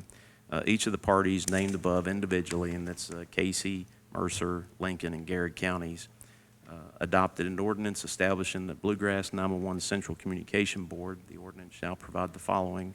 Membership of a board shall consist of the county judge executives from Garrett County, Lincoln County, Casey County, and 2 appointees from each county. So you have, in what you're asking, you have the judge executive with the 2 appointees from those counties, so that the fiscal court has their judge executive going out, but the 2 appointees can be any appointees that the fiscal court approves. So that appointment and that approval by the fiscal court is there. So what you're seeking is there, but what you just heard from the 2 that have served under what I would consider a CJIS board. The CJIS board was put in place, and they were given way too much authority. The fiscal court basically didn't have it. They should have, but they didn't. And that's the condition that you get into. You had a board of, and no disrespect to those individuals, other than some of the stuff that we heard. I got a problem with that. But when it comes to management, they don't know. So, Is it possible for us to set like a time and monthly meetings for this advisory board? Does it have to come from that advisory board? Because Well- if we have one in place, why aren't you meeting now? And then you're telling me, They don't have any authority. I mean, they have no authority. Am I wrong, Jason? the authority lies right here. Advisory board. The first responders, and this is, I'm going to try to layman's terms here. The fire chief who sits on a board, okay, his call-out procedures, that ties directly with dispatch, that 911 director. They establish how they're going to be called out, mutual aid agreements, things like that we as elected officials, we don't get into. When it comes to purchasing big pieces of equipment like the CAD, Chapter 15, they are certified by the state. They have the legal certification, have full access and this was one of my complaints, that we had that 3-hour presentation with the court. The state agency is going to put that under a criminal justice agency or a law enforcement agency who doesn't even have full, complete access. There's so much that a dispatcher does under that certification. Why on earth would we put anybody outside of us in that position to manage them when they don't even have full access? And if you remember, KOHS, they just put out their roadmap. And one of the things that I know myself and Chris, Director Freeman, advocated to KOHS is that we have to start, and this isn't just in Marsh County, this is statewide. We have to start educating us as elected officials on what actually the details are within 911 and what the technology is, and I can tell you there's a lot. And we have to be very careful throwing it to just somebody who has a title as EMS or law enforcement. That doesn't always mean that they understand what full access is and what the needs are for the community. And one thing, talking with the judge from Lincoln County, their director comes to the court. And so even though they've got 4 counties, the 911 director is the one who comes to the court and updates the court. But as far as our advisory board and the ordinance, we put it in place. From my understanding, they met twice. They were told they had no authority of the monies, of the management of the people. That's our responsibility. And they never met again. So when it comes to how they agree to work at their level, that's totally up to them. So however they want to meet, if there's a procedure, so say there's a call-out procedure that a individual dispatcher doesn't follow that procedure, that's where the grievance comes in. They go and they meet and they talk about, hey, look, this is what we agreed on. This procedure wasn't met. And then those issues are dealt with and then brought before us because they're county employees, if it ever were to get to a situation where that employee were to be terminated or disciplined. So I can't answer why they don't show up. Maybe there was not a need, I don't know. But it was there, it's in the ordinance form. Well, no board, I don't care over what it is, should treat employees the way that you mentioned that you were treated. I mean, that's not the way any board should function. I've, been on the private sector side and having, bank boards, they're not there to sit with me doing my individual job and try to tell me how to do it, because they are not former bankers. They are folks from the community.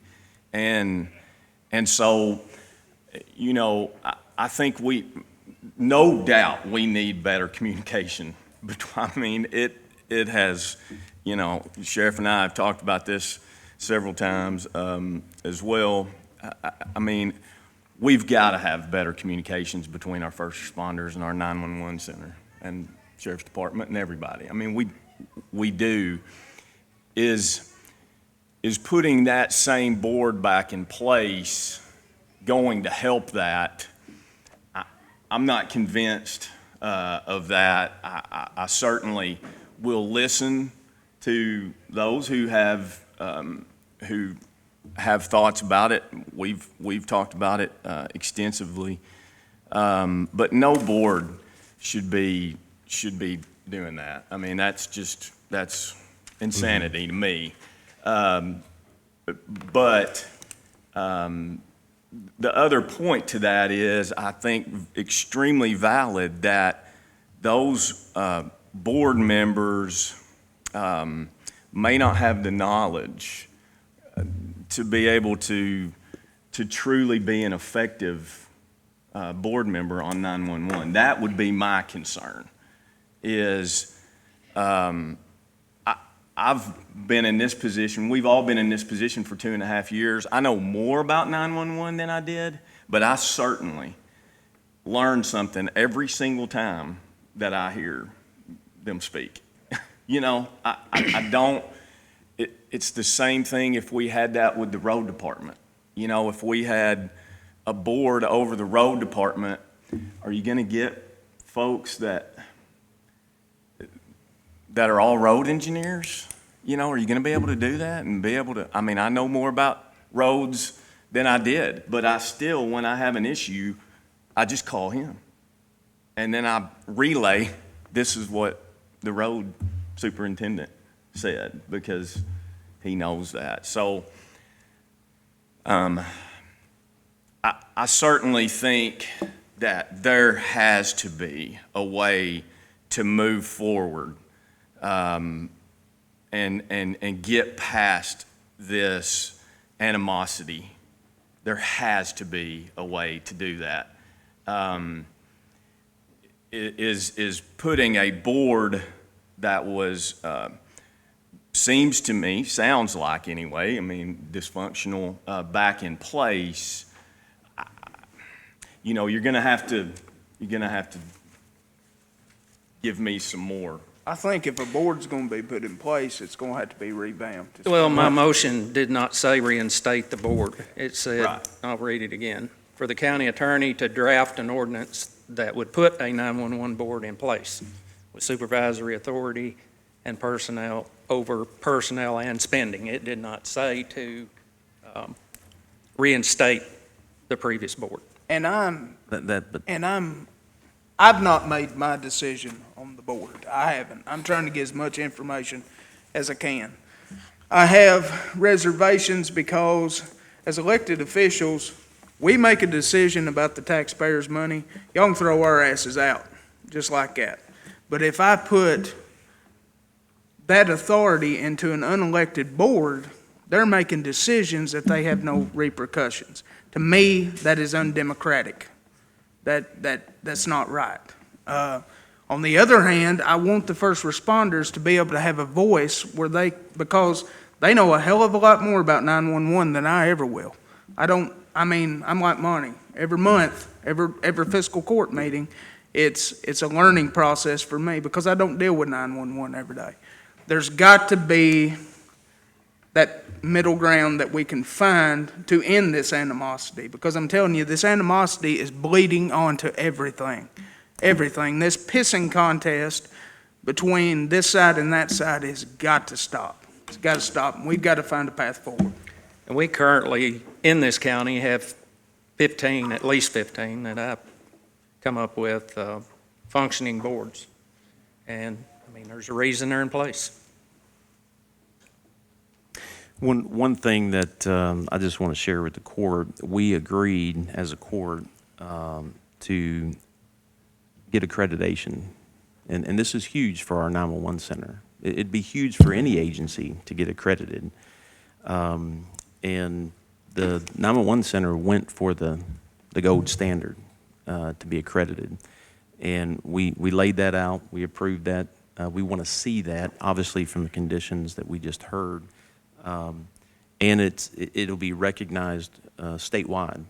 I can't explain how big the certification that they were going for. But when you look at the policies, now this is our department, this is one of our departments that we have approved to do this. When they put their policies that have been reviewed by HR, all the policies have been reviewed, and the execution of those policies. One of the things that when they come and they evaluate for that accreditation is they evaluate if you have the policy, but then are you following the policy? And what our 911 center is finding is that when they work their policy through, when they actually act on their policy, there's a relationship with those first responders, and it could be any one of them. The other end has to acknowledge the policies that we have in place. And in some cases, that's not happening.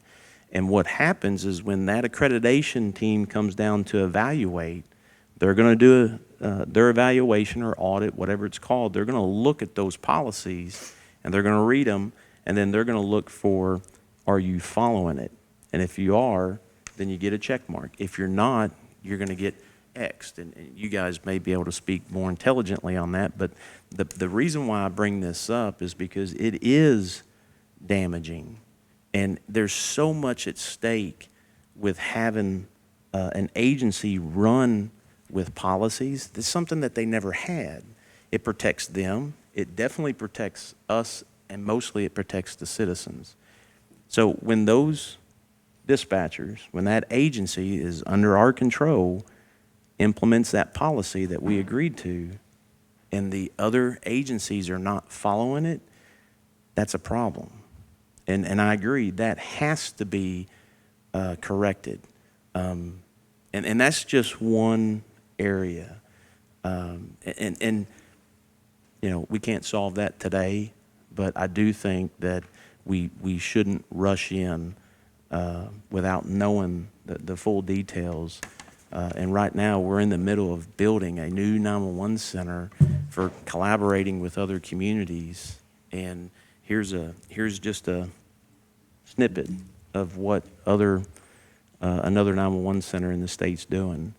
I'd like to. I think to your point on the 15 other boards, I understand where you're coming from there, but I think you're talking about like fire boards. School, library, right, fire, water. which are all taxing districts that we do not control their funding. So I think that's a difference between what And we can get this in it. board would be and what a fire. Sanitation district, Oh, that's the same thing. I mean, But they're their own. paying their bills. And we Well- can get into a discussion about the library board. We don't get to choose who's on the library board. The Yeah. state chooses who's on the library board. We get two names, you pick those, Right. and they spend the money however Yeah. they want to. Yeah, I think. That's a whole nother argument that needs to be changed, but it needs to be changed nonetheless. But, You're gonna go after the Can we allow the former 911 director to speak? Mr. Drury? Yeah.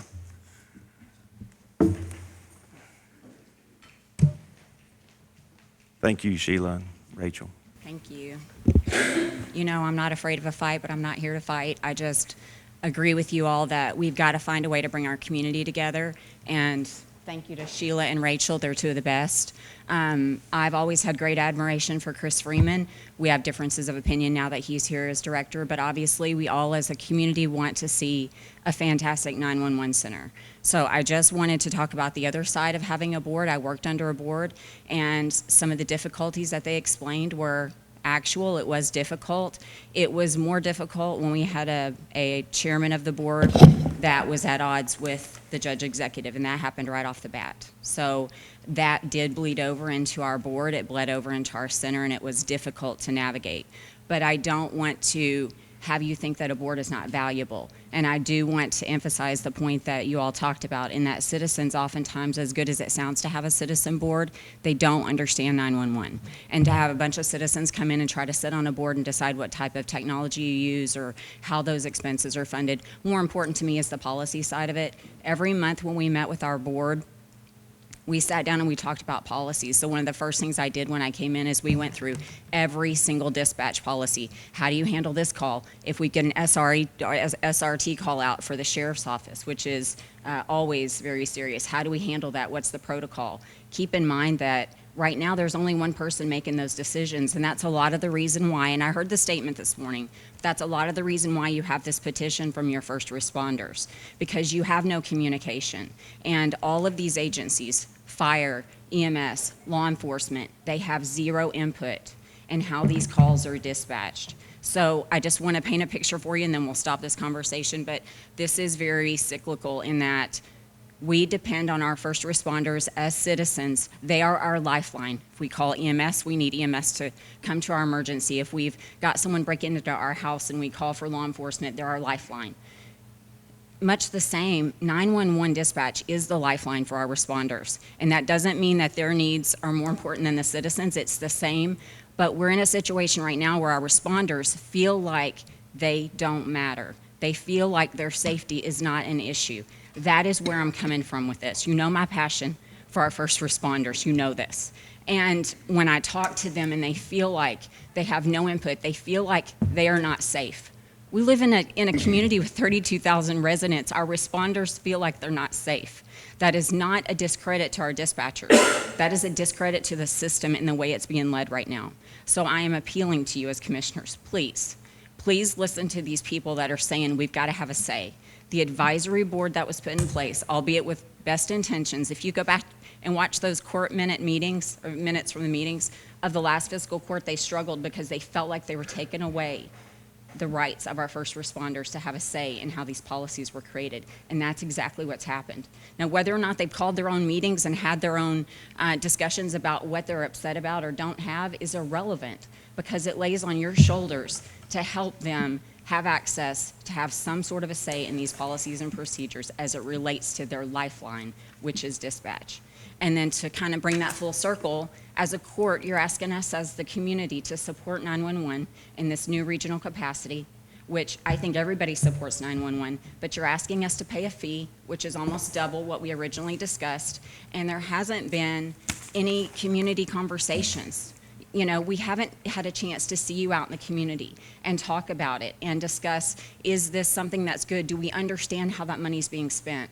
What we get are conversations in the newspaper about exorbitant expenses, chairs, ice makers, what have you. We understand that's not the big picture, but we want to be able to support it. We want to be able to support each of you in this project, and we want to be happy paying the fee that you're asking us to pay. But being told that we have to be quiet or that we have no input or that our responders' voices don't matter and that ours don't matter, especially when you say things like we want to look good to all these other communities, we want to look good to Marshall County first.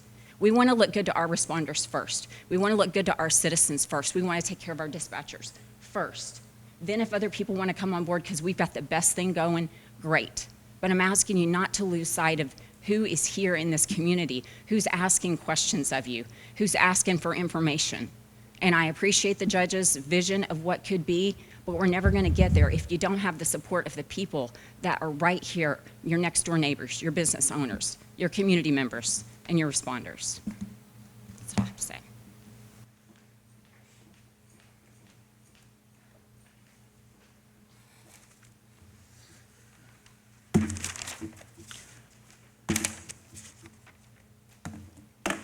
I think there needs to be further discussion on this. I really do. I don't think it needs to die here today. That being said, I'll second Commissioner Sprague's motion. That way we can continue discussions on this. If we were to put a 911 board in place, I think the fiscal court needs to be very cautious about who we put on that board. I think it needs to be a mix of citizen participation because their tax dollars currently, until the funding mechanism goes into place, is funding this. But as Misty and others have said, the emergency responders community needs a voice at the table. They're the ones that deal with this every day. So I think we do need to have further discussion on this. There's a motion and a second. Any discussion? I'm going to make some comments because I have literally bit my tongue off. A couple of months ago, almost going into the end of last year, we just sat here and talked about this relationship that we have to get first responders and 911 working together. But we can't stand over here and fuel the flames. A citizen came to me last year when all this started and was very concerned. And you guys know this because we talked about this in executive session. And the individuals that were on a text thread included this citizen and what the attempts were to flame this issue. And it was all made up. It was to normalize attacks on elected officials and individuals. One thing that I don't want to happen in this court is people to be misled That citizen came to me because she was concerned of the communications. They had mistakenly put that individual on the text threads. And you guys know this story. And the communication between the individuals was having the media involved. We need to do this. We need to normalize these attacks. We need to even continue these attacks to my office. If we're really going to get to the root of the issues, we can't be doing that. We can't sit here and blindly think that people that come before this court, and when the young lady that came, Brad and I were sitting there, she didn't know who these people were. So we plugged the phone numbers into I had a government phone, he had a government phone, and lo and behold, it was Misty and another gentleman in the community. No, you had your time to speak. I'm not going to sit here and continue this division between the first responders and 911 is the flames are being stoked, and I'm not going to put up with it. I'm not going to put up with it. So I can't sit here and listen to that when I know for a fact that citizens are concerned. One came to my office, and I'm not going to put up with it. So there's a motion and a second. What's as far as in this particular case, you're asking him to draft something, but with whose guidance, I guess, I'm okay with him drafting something and bringing it back to us, but who will be involved other than just the county attorney? Well, let me try to answer that. Okay. So in 1990 or 91, wherever it was, none of us were around here. I mean, we were here, but were you still in high school in 1990? I was, yes. Yeah, okay. 91. All right, so I graduated. all right, Yes. Lloyd was here. Lloyd All was right, here. so he's the one.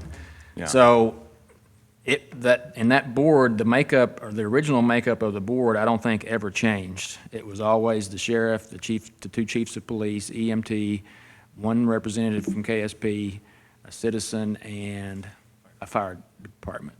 Now, I don't know what the mood was when this board was created. Were they happy to be appointed to this board? Were they appointed to this board over objection of, I don't know how willing they were to participate in the board, in other words, because I think it was, I'm going back, John Gay, Terry Anderson, and Brian Roy were the three law enforcement. Would that be right, Lloyd?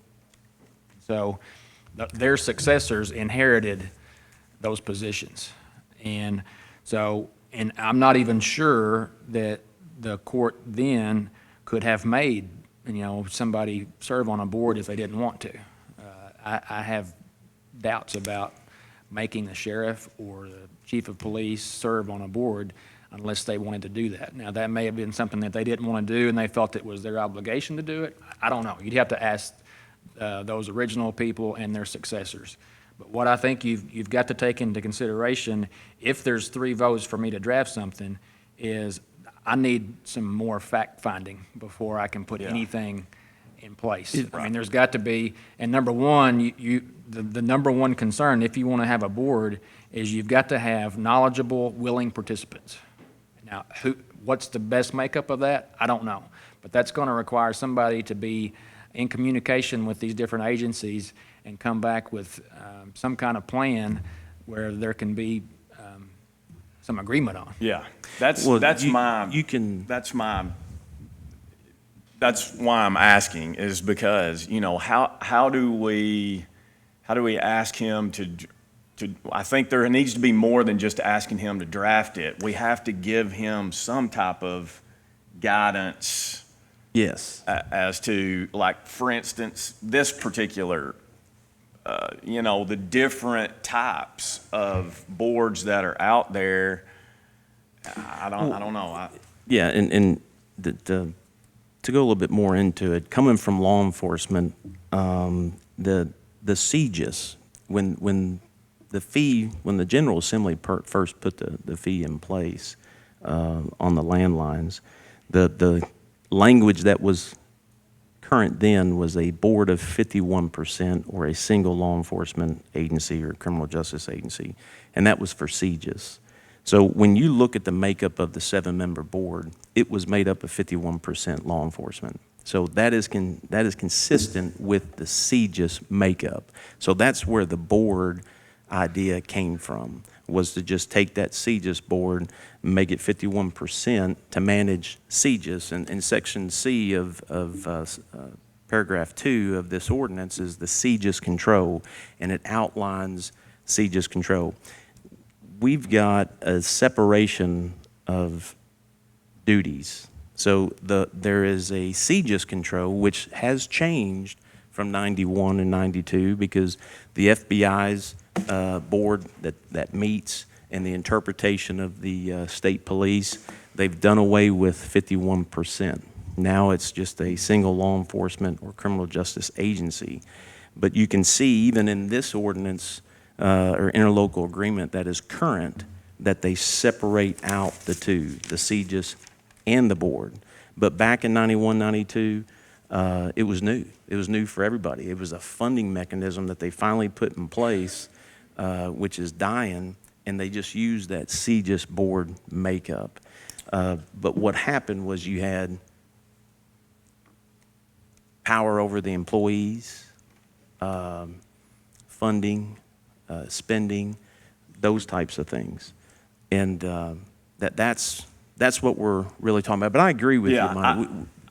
We have to have more directives. I think what we need, or this, let me give you my thoughts and then you can decide whether you want this or not. But I think one of us from this fiscal court need to be working with him on this. And in my opinion, it needs to be one of us too, and to work closely with, I don't know if it'll at least be someone as a go-between maybe from the court. Let me ask you this. Who's asking for the board? And why? I mean, we've got a board in place. Who's asking for a board? Everybody I've talked to. But I mean, what are they wanting that they don't already have? They're wanting more oversight on everything. Okay, more oversight on what? On spending, on employees, and So And we just heard from two folks, and we want to give those employees back to a board that want control. I don't think you can compare a previous board to what we can do today with different individuals. I mean, there are people that they may have had issues in the past, but we're looking at creating a totally new board and with totally new board members. I mean, I don't think we can go back and look at something that's happened in the past and think it's not going to work today. Okay, spending and personnel. Yeah. Okay. What specific in spending and personnel? Well, oversight. Misty, can I ask you, was there a cap when you were director? $3,000? And then it had to be board approved, and then it went to the fiscal court. Okay, that's current in place. That's currently in place right now, that you approved. $3,000. Absolutely. Well, there's a $12,000 tower bought. Yes, with a PO, approved. It was approved after we got the bill, and that was a year ago. I don't know if it's ever, But it was followed by surfaced the or not. admin code. This is the point that I'm getting at. We're rushing into something that I've got a we've already motion. got Can we just stuff- vote on it and This is move discussion. on? Because we've already got it in place. All we have in place is an advisory board. They have no authority. They're not going to meet because they know they have no authority. Nobody's going to listen to them. They've got one concern after another. They've got concerns about radio issues and not having adequate signal. Okay. All right. That's why the board was in place. That is exactly what I'm talking about. The advisory board, if there are radio issues, that is between them. They have to meet. If they're not meeting, that's telling me Well, that they've there's made not those issues. very clear, the Well, radio then why issues. aren't they meeting? Why should they have to, once a problem's been brought to, No, I that's mean, a up, they shouldn't have that's a to. scapegoat, Kevin. Why, if it's a legitimate issue, Are you saying the radio problem wasn't a legitimate issue? no, I'm asking, if it's a Well, it was, because legitimate, I had one, I listened to it if, for quite if a it's, while. if it's It a was legitimate, definitely legitimate. if it's a legitimate issue, why aren't they meeting? I'm just asking, because you're telling I me can't one answer thing. for them. I wish they were here, and they can answer that well, question. But Let me finish. there needs to be people in place on the board that are being affected the most by the decisions that are being made. I've had fire chiefs reach out to me with concerns about the transition in the radios, and I mean, it's one thing after another. And That's the those board. people affected the most, that know that is the the board. most about that, should be the ones that have Hang on. decisions. Hang on, Brad's going to read to you what you just said. It is in place right now, This since is- 2017. Yeah, this is the ordinance 2017-03.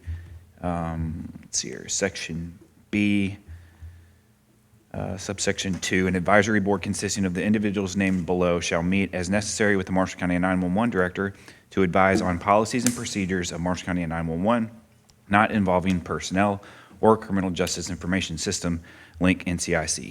The Marshall County 911 director may call for a meeting, or 3 or more members of the advisory board may call for a meeting. The meeting shall be subject to the Kentucky Open Meetings and Open Records requirements. As this is an advisory board only, no quorum requirements are necessary to hold a meeting, and no formal records of meetings shall be required. The members of the board's advisory board are as follows: Marshall County Sheriff or his or her designee, Chief of Police of Calvert City or his or her designee, Chief of Police of Benton or his or her designee, 3 members as chosen by the chiefs of the fire departments, Marshall County Emergency Management Director or his or her designee, Marshall County EMS Director or his or her designee, Marshall County Animal Control Director or his or her designee. So the board is in place for them to meet and discuss. That's where the issues are. I If- understand that. If they're They not have- meeting. Eddie, do y'all have any authority to do anything, to demand any changes at all? Any authority? Thank you. But have you met? I've met with you more than anybody. But have you met with the board? I haven't, no. Okay. I mean. We've had, if- most of our discussions has been at the fire chiefs meetings. Yeah, so if the board is not being followed through, that's my point, is what is the issue? Well, part of, I What- mean, what I is- brought you a quote 8, 9 months ago for a radio system for $325,000 to $350,000, and it's just died. No, And now we come up with this totally separate issue with state police's radio system for another $1,000,001. I mean, we have an. we've give up, to be honest. We're just kind of biding our time. The fiscal Till court. May. The fiscal court has the authority to go into a grant, and that's what the fiscal court did. For a totally separate system than we presented to you. But that's That's not as fiscal effective, that's court- just as defective as the one that we've got now with the portable situation. But there is a grant right now that's been approved by the Quick Committee. That you had a meeting with the other police chiefs and the 911 director and the Motorola folks. Everyone walked out of there. We met. And we've had further discussion with them, and they even say, this is a mobile system for state police. It's not going to improve your portable communications. The system, we're On talking top about of the price tag that it's going to cost unless you get the grant for the $1,000,000 plus. the board that is in place. You haven't met. Who would build this without being able to afford it? The board that is in place is what we're talking about. You guys haven't met. What would that's that the change? issue. Tell me what that would change. Hang on. That's It would the change issue. nothing. There's a board in place, and I want folks to understand that it's not like that they don't have representation. They do. It's outlined by the fiscal court. That's a So enough misrepresentation of the real discussion. world. There's a Motion and a second. If we had And- representation, and we I don't wouldn't even be in know, this you- quagmire that we're in. Your motion was to have the county attorney look at putting a board in place. Well, I'll just read it again, and he there's asked, no reason you could not bring this back to the court, I don't believe, and then we can work on it from there. but in all fairness, he asked for some, if I'm hearing you right, some help Yes. from, and so I will vote for it if one of us is involved in this ordinance drafting to bring back to us.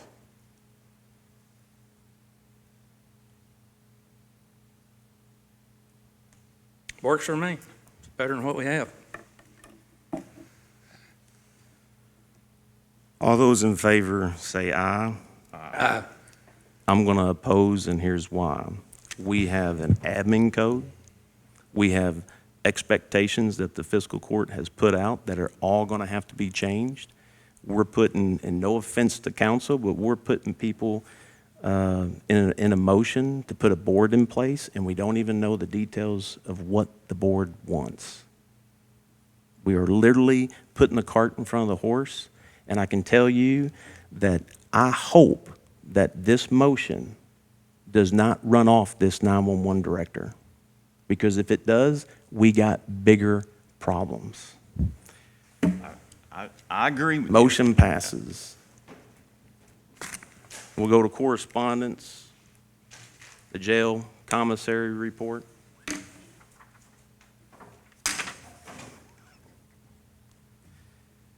Roger's supposed to be here to be giving these updates, but I'll do it. This is from the jailer, Marsh County Detention Center, commissary report. Fund balance July 1 of 2021, $205,212.36. Receipts, $57,247.40. Interest, $253.05. Total be accounted for, $262,712.81. Canteen purchases, $37,756.90. Total, $37,756.90. Fund balance, $224,955.91. Any comments? Old business, item A, approve the minutes of July 6th meeting. So moved. Second. All those in favor say aye. Aye. Any opposed? Motion carries. Item B, admin code section 5 and payroll policy.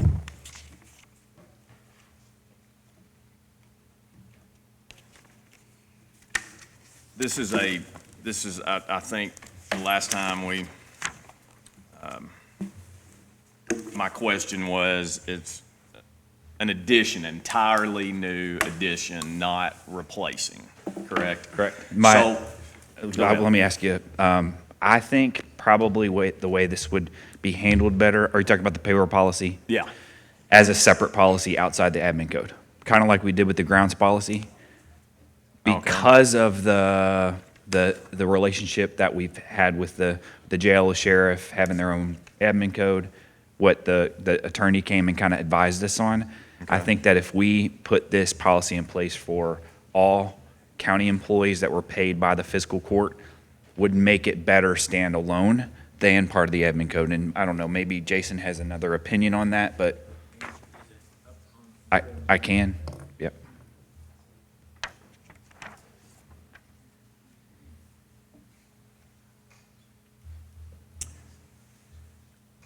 So I originally wrote it as an amendment to the admin code, but I'll make this bigger, hang on.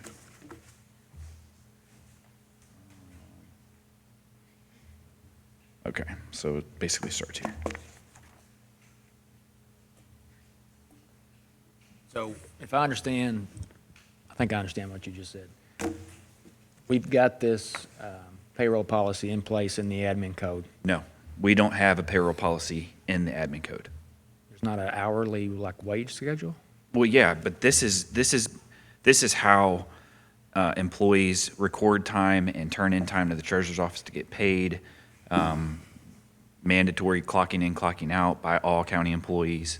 Okay, so that's not in there, but there No. there is a pay scale in there. Yeah. The Yeah. pay scale, the pay scale is one thing. So if you look at the amendment that I have, the pay scale, all I've done is incorporated the cost of living adjustment. That's all that is. So that's all that amendment is. This part, as I previously, I think, wrote it into the amendment, I think it would be better as a standalone payroll policy outside the admin code. Okay, can you explain why? Well, talking to that when Glenn Denton came and he was talking about the jail's admin code and the sheriff's admin code. I don't know, I just feel like it would be better on its own. That way it blankets every county employee as our intention is. Now, when you say county employee, Everybody that is paid by the fiscal court through the treasurer's office. that includes sheriff's office? Correct. Jail? Correct. Deputies? Correct. Coroner's office. Coroner's office? Correct. My office? Correct. Who are not technically employees of the fiscal court? Correct. However, advice from our auditors were really the treasurer is validating every single payroll that they turn in, and without this in place, we have no checks and balances to assure that that's being done. So the auditor was pushing a payroll policy and looked at this as saying, well, there's your checks and balances because you know all these things are being done. Okay. So the auditor has said? Yes. Okay. Yeah, because ultimately that check is coming, the payroll check is coming from the fiscal court. It'd be different if it was Marshall County Sheriff's Office. He has his own tax ID number. He writes his own paychecks. Whatever they do down there is fine. Same for the jail or whoever. Did they suggest doing it like you just said? They didn't outside really of the suggest admin that. code? It was actually me and Corey were talking about it, and she had a good idea of pulling it out of the admin code because we felt like when they say, well, we don't follow your admin code, well, then that payroll policy is part of the admin code. So then you're like, okay, well, then I guess you're exempt from it. But if you pass it as a separate policy, it stands alone. Policy of the treasurer's office. Yes. And if you don't want to follow that policy, then whatever she was doing for you, do on your own, on payroll.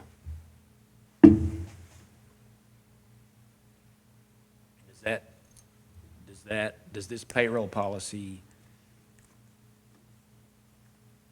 have the other department heads, well, not the department heads, but the elected officials, the sheriff, jailer, is this consistent with how they have been doing it? Some of it's not, like, Haven't seen. right, no, Haven't seen it. I have not talked to the jail, I've talked to the sheriff now. Now, the sheriff's office, they went into Time Clock Plus, and they're using Time Clock Plus as they should be, okay? The jail is not. They're not live clocking. Somebody's entering all their information. So we don't have a good grasp on whether that's accurate or not, honestly. I mean, I can go to the sheriff's office and I can see, well, you have a deputy that clocked in here and clocked out here, and then they have checks and balances. They have supervisors and the office staff that go in and approve that time. So at the end of the pay period, we know that it's accurate. I just want to make sure that everybody thinks it's workable because of the difference between the offices. Like my office is no big deal. I'm 8 to 4:30. Sure. So that's easy. Well, But sheriff, the deputies at the jail or the sheriff's office, their schedules are wacky. Yeah. So, And the road department. Yeah. That was one of my, yeah, I mean, road department's been using it since day one. I mean, But- they've basically been functioning within this since day one. Now we're just putting it down as a policy. yeah, but you have a quotation workday Yes. defined it from 8 to 5. So that's not. Sure. That's my thing. I mean, so you're really already breaking.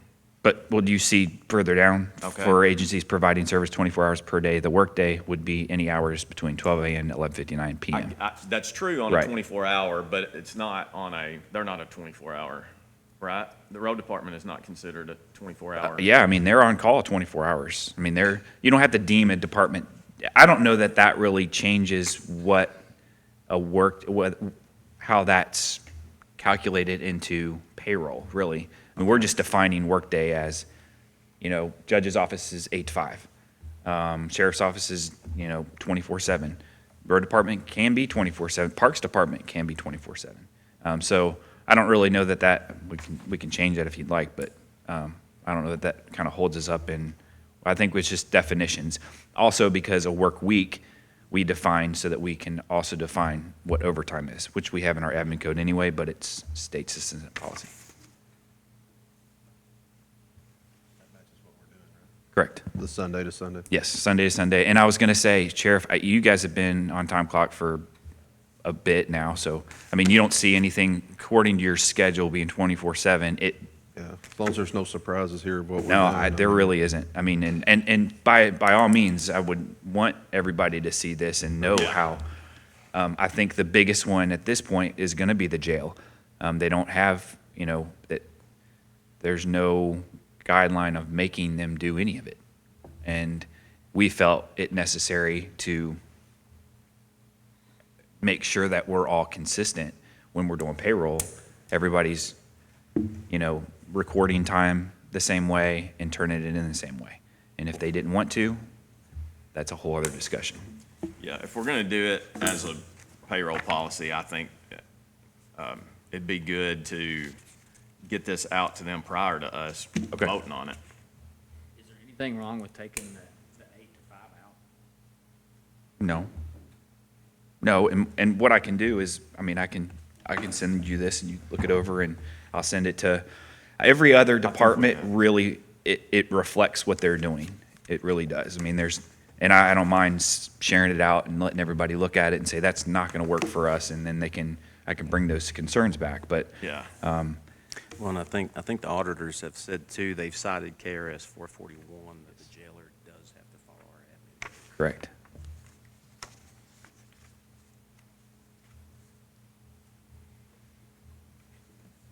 It's really putting down in words in a policy what we're already doing.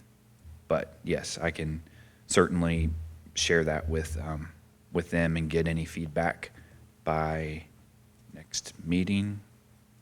Judge, is that okay with you? Do you need my pay scale? I see the pay scale up there. Do you need ours? No, I don't, because you do have your own Okay.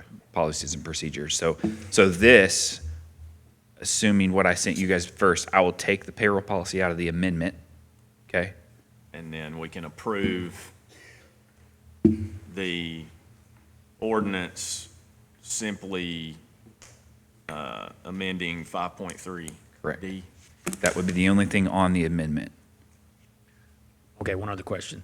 The pay scale that's in the current admin code, there was a conflict with the road department because we had another, either, was it a resolution or an ordinance, something? Standalone? It was basically a policy that was So passed. are we reconciling those now? I think the only way you can do that is that policy would have to be rescinded by the court, correct?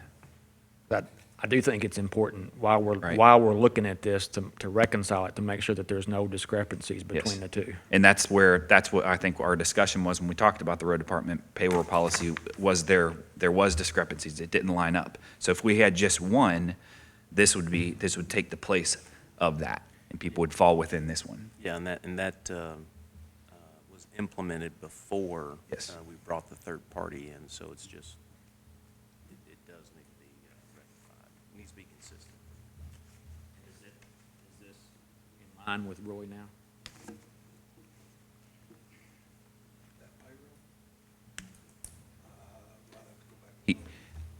He can make it in line with going forward, but people previous to that are following his payroll schedule or his pay schedule.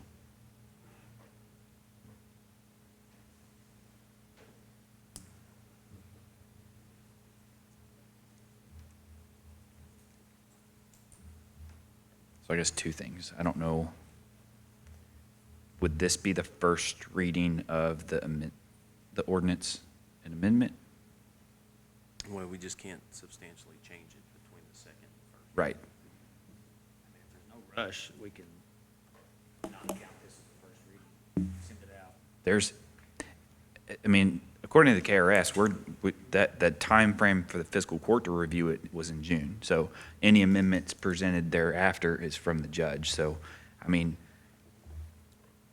this doesn't really matter operationally for our office because you passed a budget with a cost of living adjustment in it. So that's already solidified in the budget. This just cleans up the language. The biggest one operationally would be the road department payroll policy that's currently approved and in place.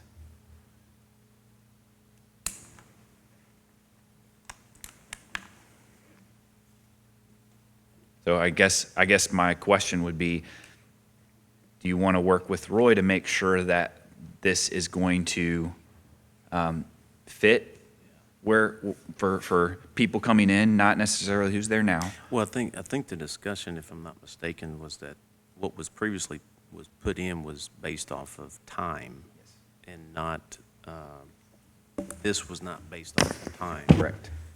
If the court remembers, I think we briefly discussed that in the budget meeting. And that's the biggest thing is that there, if we're going to look at time, then we should look countywide. If we're not, and I don't think that's the intent, is to look at time. So you get hired, 3 months later you get a raise, a year later you get a raise. This was, the court hired somebody to come in and look at this as a pay structure for each position, and that's in contrast with what that original resolution was put in place or policy was put in place, to get away from the time, because you have other employees looking. It's not so much a skill. You're sitting across looking and saying, well, he's only here for 3 months, so he's getting a raise, and there's no other policy in the admin code that gives that or affords that to any other employee. I think it would be cleaner not to piecemeal it. So if there's no rush, I would say let Roy look at it and let the other officers look at it and then come back with, ready to do a clean first reading, if we can do that.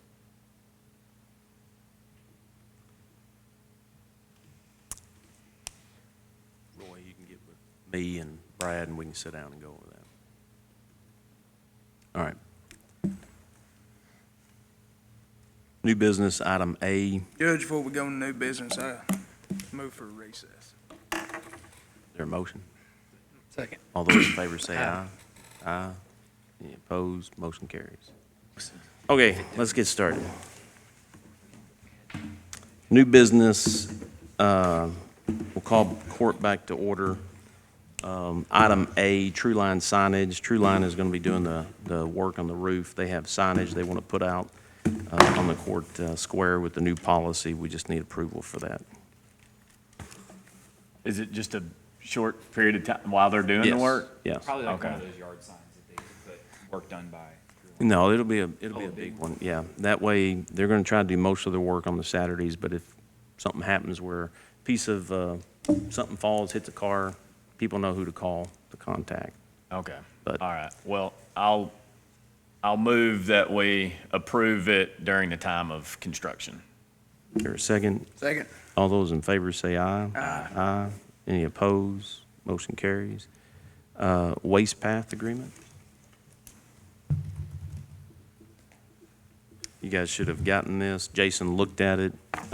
There were some noted items on here that he outlined for us to look at, but Waste Path Services will provide service to all 6 county-maintained parks. Now, these are the day-use parks. Some of these we don't have the licenses in, so we're going to table this. Yeah, All right. considering our conversation this morning. Yeah, is there a motion to table this? So moved. Second. All those in favor say aye. Aye. Any opposed? Motion carries. Personnel change, road department. It just got slipped. It was, Michael Taylor was on the salary schedule, and his cost of living adjustment didn't get reflected on the salary schedule, so it stayed the same. So all it is an administrative change. You need an approval? So moved. Second. All those in favor say aye. Aye. Any opposed? Motion carries. Sanitation Economic Development, new hire. This is a new hire that was budgeted for 30 hours sanitation reimbursed for Randy Knuckles. It says Green, I apologize, it is Knuckles. It's not Randy Green. And 10 hours for economic development. So moved. Is there a second? Second. All those in favor say aye. Aye. Aye. Any opposed? Motion carries. Item E, training incentives. This is for, I'm just going to read both of these on one, but this is for Commissioner Collins and Spraggs. Congratulations on the completion of your 40-hour training unit for calendar year 2021 pursuant to KRS 645275 subsection 6. You're required to be paid an annual incentive per calendar year for each training unit completed up to a maximum of 4 incentive payments. The value of an incentive payment for 2021 is $1,093.24. Our records show that you have successfully completed 3 units and are due 3 incentive payments of $1,093.24 for a total of $3,279.72. Please make the dispersing officer aware that the incentive payments are not exempt from state or federal withholding requirements. Those actually have to be approved. We can't pay them on standing orders anymore. So we'll have to make a motion to approve to pay Is those. there a motion to approve both Commissioner Collins and Spragg's So training moved. incentive? Is there a second? I'll second it. All those in favor say aye. Aye. Aye. Any opposed? Motion carries. Board appointment, my notes here. For the hospital board, it is Pam Searles and Blake Wiseman that is going to be, they are eligible for another term. I move to approve. Is there a second? Second. All those in favor say aye. Aye. Aye. Any opposed? Motion carries. I'm sorry. We can do it in a group. Ethics Board, I've got the same 3. Their terms expired. Richie Clendenin, actually there's 3, but only 2 have expired. Richie Clendenin and Joe Frizzell are the 2 appointees. So moved. Second. All those in favor say aye. Aye. Aye. Any opposed? Motion carries. Cemetery Board, we actually found that one of the board members, the last time appointed was 2004. So that position is vacant. So the term to be, my appointment for that position is Mark Reynolds. So moved. Is there a second? Second. All those in favor say aye. Aye. Aye. Any opposed? Motion carries. And that's all of the appointment. The building and electrical, Oh, do y'all got? he's willing to serve another He is, term. okay. And that was Johnny Dyke. Johnny Dyke. So Johnny Dyke's the appointment for the Fiscal Court. Is there a motion? So moved. Is there a Second. second? All those in favor say aye. Aye. Any opposed? Motion carries. Item G, transfers. Okay, on the transfers list, you have 5 transfers, all from the occupational tax fund to the funds that we subsidize with OTA dollars, and it's $150,000 to each. And again, that's part of what we budgeted. When you open the file on your computer, you can scroll to the side too and see what everybody's budget for the year is and kind of track as we go how close they are to that. There's also a transient tax transfer on there of $73,802.59. And that's all for the bank transfers, and then I'll have appropriation transfers separately. That is a good number to see. That transient tax at 74. I'll be super honest, I've been busy with It's the end of the two- fiscal year, so oh. it's not just 1 month. I'm Darn sorry. it. Man, that would be big. That's still good, though. It's still, I think it'll continue to Heard pick that, up yeah. based on what I've seen for the rest of the summer. yeah, absolutely. I move we approve the transfers. Is Second. there a second? All those in favor say aye. Aye. Aye. Any opposed? Motion carries. Okay, on the appropriation transfers, there's just a few on here. The first set of 2, obviously, they all have to go together. Money has to come from somewhere and into somewhere. is for our public defender allotment. That was a little under budget, so I needed to add a little there. The second is the 319H grant funds. That's where people tie on and we give them money and then we're reimbursed for that. So we have to find the money up front. Once it's reimbursed, we'll amend that money back into the budget, back into the lines. And then we also have the transfer of what you guys have already approved, but I just wanted to have it on a transfer list, and it's for the roof that you guys talked about last time. And then the last set is for a bond money into the Draftonville West project and the Jonathan Creek Water project. Move we approve the budget appropriation transfers. Second. Second, all those in favor say aye. Aye. Any opposed? Motion carries. Let me back up. We didn't take action on the bridge agreement that Brittany presented. So before we close today, this was what, I think it was Buckhorn. Is that right? It's just the bridge agreement for Buckhorn, just to hold us over until we get ready to do that, until we can do the license. Move we approve the bridge license. Second. I'm sorry, before you make your actual motion, you may want to do it pending Jason completing the review, because you have not completed it, correct? It's good. Oh, it is good. Yeah. Okay, sorry, go ahead. Yeah. So there's a motion and a second. All those in favor say aye. Aye. Aye. Any opposed? Motion carries. I just wanted to touch base with you on Is there any reason to deny payment of the bills or claims?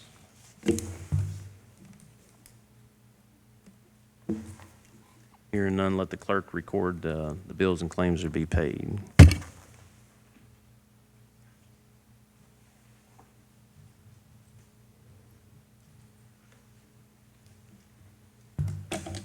Is there a motion to adjourn? Before we adjourn, Judge, real quick, can we discuss maybe setting up a special call meeting to discuss the ARPA funds and kind of the direction the court wants to go and identifying where we want to put this money and stuff? I know there's a lot of projects throughout the county, and I think it'd be good just to have a meeting to itself where we can discuss, You want to do it now?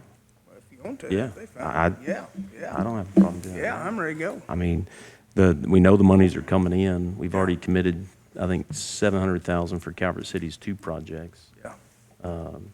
We know that there's a project that has been patiently waiting, and Oak Level project.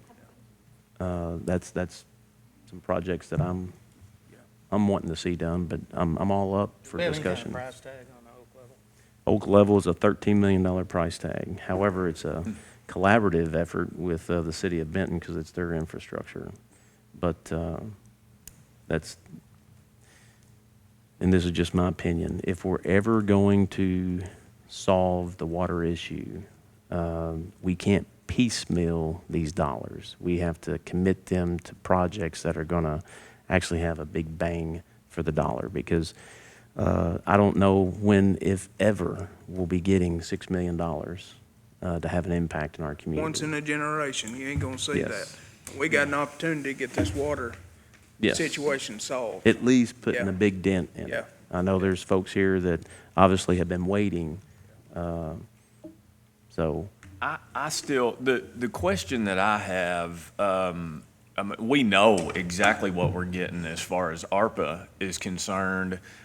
My question that I still can't get an answer on, it seems like, is that other pot of money from the state that, I mean, it's ARPA funds, but that the state is allotting per county. I still don't get that. Yeah. That exact amount, because I've heard 3.5 and then I see like 1 million. Yeah, so we had a meeting probably about 2 or 3 weeks ago, and the allocated, so there's allocated dollars that are coming to the county for water projects, sewer projects specifically, and it's a little over $1 million. And in the meeting, one of the directives was that the city leaders, so our 3 city mayors and myself sat down, we had to agree on how that money is to be spent. Basically, after hearing everybody's projects, and we all know water and sewer, it's all expensive, the city of Benton and Hardin, they each have a sewer project. Right. So that money, that allocated money, is going to go to those two projects, Which we approved. which we last approved. time. Yeah. Okay, So then that's there are monies, $50 million that now you have to take in consideration. This is the entire state. The entire state has already received, because everything goes to the ad districts, project profiles. They've already accumulated like $1 billion. So we're talking about small amounts of monies when it's broken down. And I can't speak for how they're going to get awarded, but we had to slap the table on how those monies are going to be spent, or the state would basically take the project and determine how they're going to be spent. So you got your allocated monies, then you've got your $50 million for projects that are current. And so that's the one that Calvert City has put in for, because their projects have been engineered. They already know what their two projects are. We hope that they get a piece of that $50 million, even though we committed. Right. We committed to help with the 700. We hope that they get some funding, so it'll free up monies for us on the $6 million. Then the last allocated money is about $49 million, and those monies are for underserved areas. And we submitted the Oak Level project because it's such a big project, hoping that we can get something for that. Okay. Now, the ARPA monies are obviously there for us to use, and that's what we're talking about here, is dedicating those monies to, and this is just my opinion, underserved. So areas where there's no water. We know Oak Level, and we know these folks here for the South Marshall. South Marshall. Burr. You know, so we know that there are areas in the county that are underserved, and if we can commit those minus the 700,000, depending on what Calvert City gets with the 50 million, but commit those monies to those two projects. So that figure that was thrown out months ago was including. I believe so. I think so too. I Yeah. just could never get a real clear Yeah. answer on it. It was including the cities, what they could get through that KIA. I mean, it's going through KIA or PAD. Yeah, they were all, and you can imagine we had to sit down as a community and the leaders and say, okay, what projects are going to go for the allotted dollars? Yeah. And you know, Hardin, the notice of violations, they have to. I mean, and they don't really have that funding mechanism like we do. So, to $500,000 for them to go for their emergency sewer situation that they have is going to be huge for them. The city's got, I think, some lift station issues that are replacements that they want to do on their road infrastructure. So I think everybody at the table had a project, and us committing the 700,000 for ARPA. Everybody that brought a project to the table got something out of it. Now, our Oak Level project that we submitted, we're talking $49 million. We'll see what happens, but the price tag on that is $13 million. Do we know when they'll make those determinations as far as Calvert and this Oak Level? The monies, from my understanding, the state has the monies, so Right. they should be making them this fall. We had a timeline to get them submitted. The project submitted to Okay. the PAD, and then the PAD has to submit it to the state, so hopefully. Yeah, and that's the thing, you know, if you, which I know you have more than me, but Judge Moore continually says, don't, just hold on for a little bit because there's more money coming for these water projects, he feels like. That, so, I don't know, there's that balancing act, I think, of not knowing that there's potentially even another couple of $1 million maybe Yeah. coming our way for Yeah, that.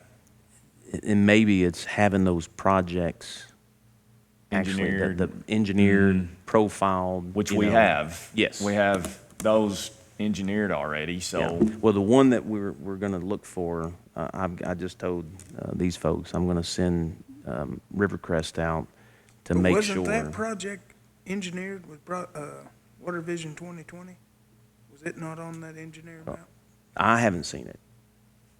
Because that has been brought up before, hasn't it? A long time ago, when But- Judge But Miller now, was still on. Water Vision 2020, we're Right. talking, Yeah. a lot's changed. since Well, Water Vision. but they used the engineering map for the Curd Road project off of the Water Vision. Remember when, because we didn't have to pay an engineering cost on the Curd Road project. Yeah, the because it Curd was al- Road was already engineered. It was already engineered And through that. the way I understand it is that if there is a project profile approved by Department of Water, then you don't have to have it engineered.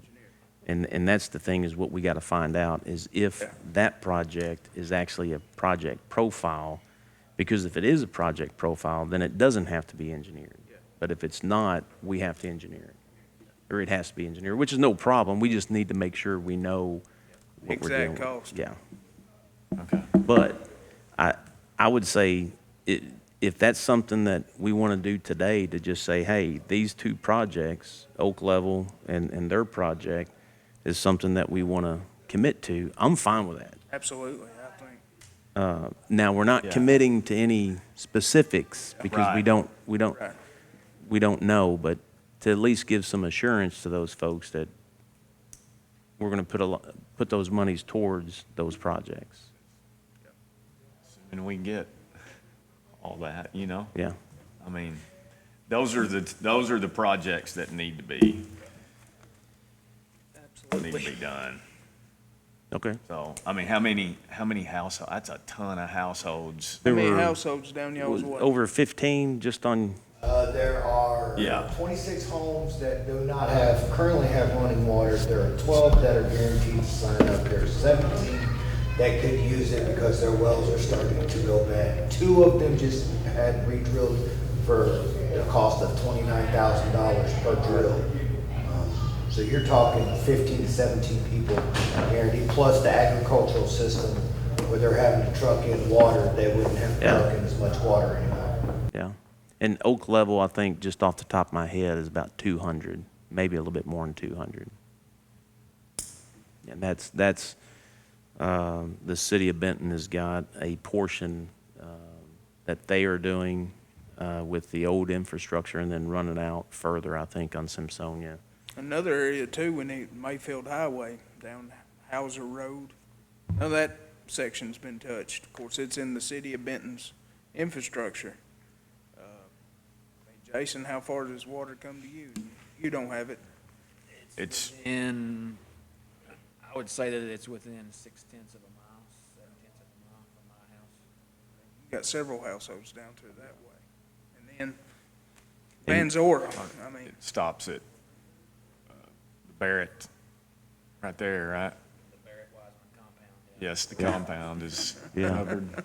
But now, But they No, I'll paid, take that back. they paid to have it. I take that back. It Yeah, comes it was on, not a- it comes on Comes on down. a little bit past where Blake lives. Probably Greg Jaco may be the one that is the last one. Yeah. now, if there's But you're more right. monies potentially coming, like Judge Moore is insinuating, then obviously these projects, I mean, if it's something that we as a court want to commit to today, to say, hey, these monies, we want to commit them to water projects for underserved, I'm all for it. Yeah, I think that's the thing to do. Okay. Well, do I hear a motion? so moved. Second. All those in favor say aye. Aye. Any opposed? Motion carries. We haven't received them, the first tranche yet, have we? No, she's gone through facial recognition It's and like all, checking your- thumbprints Voice and, recognition? yeah. It, Yeah, I seriously, just tried to do that through. they want to know, they want to hunt her down if those monies are misappropriated, I mean, they so, have all that anyway, really, if they wanted it, it's on Facebook. yeah. I can find you. Yep. Just hit me on here. Motion to adjourn. So moved. All those in favor say aye. Any opposed? Motion carries.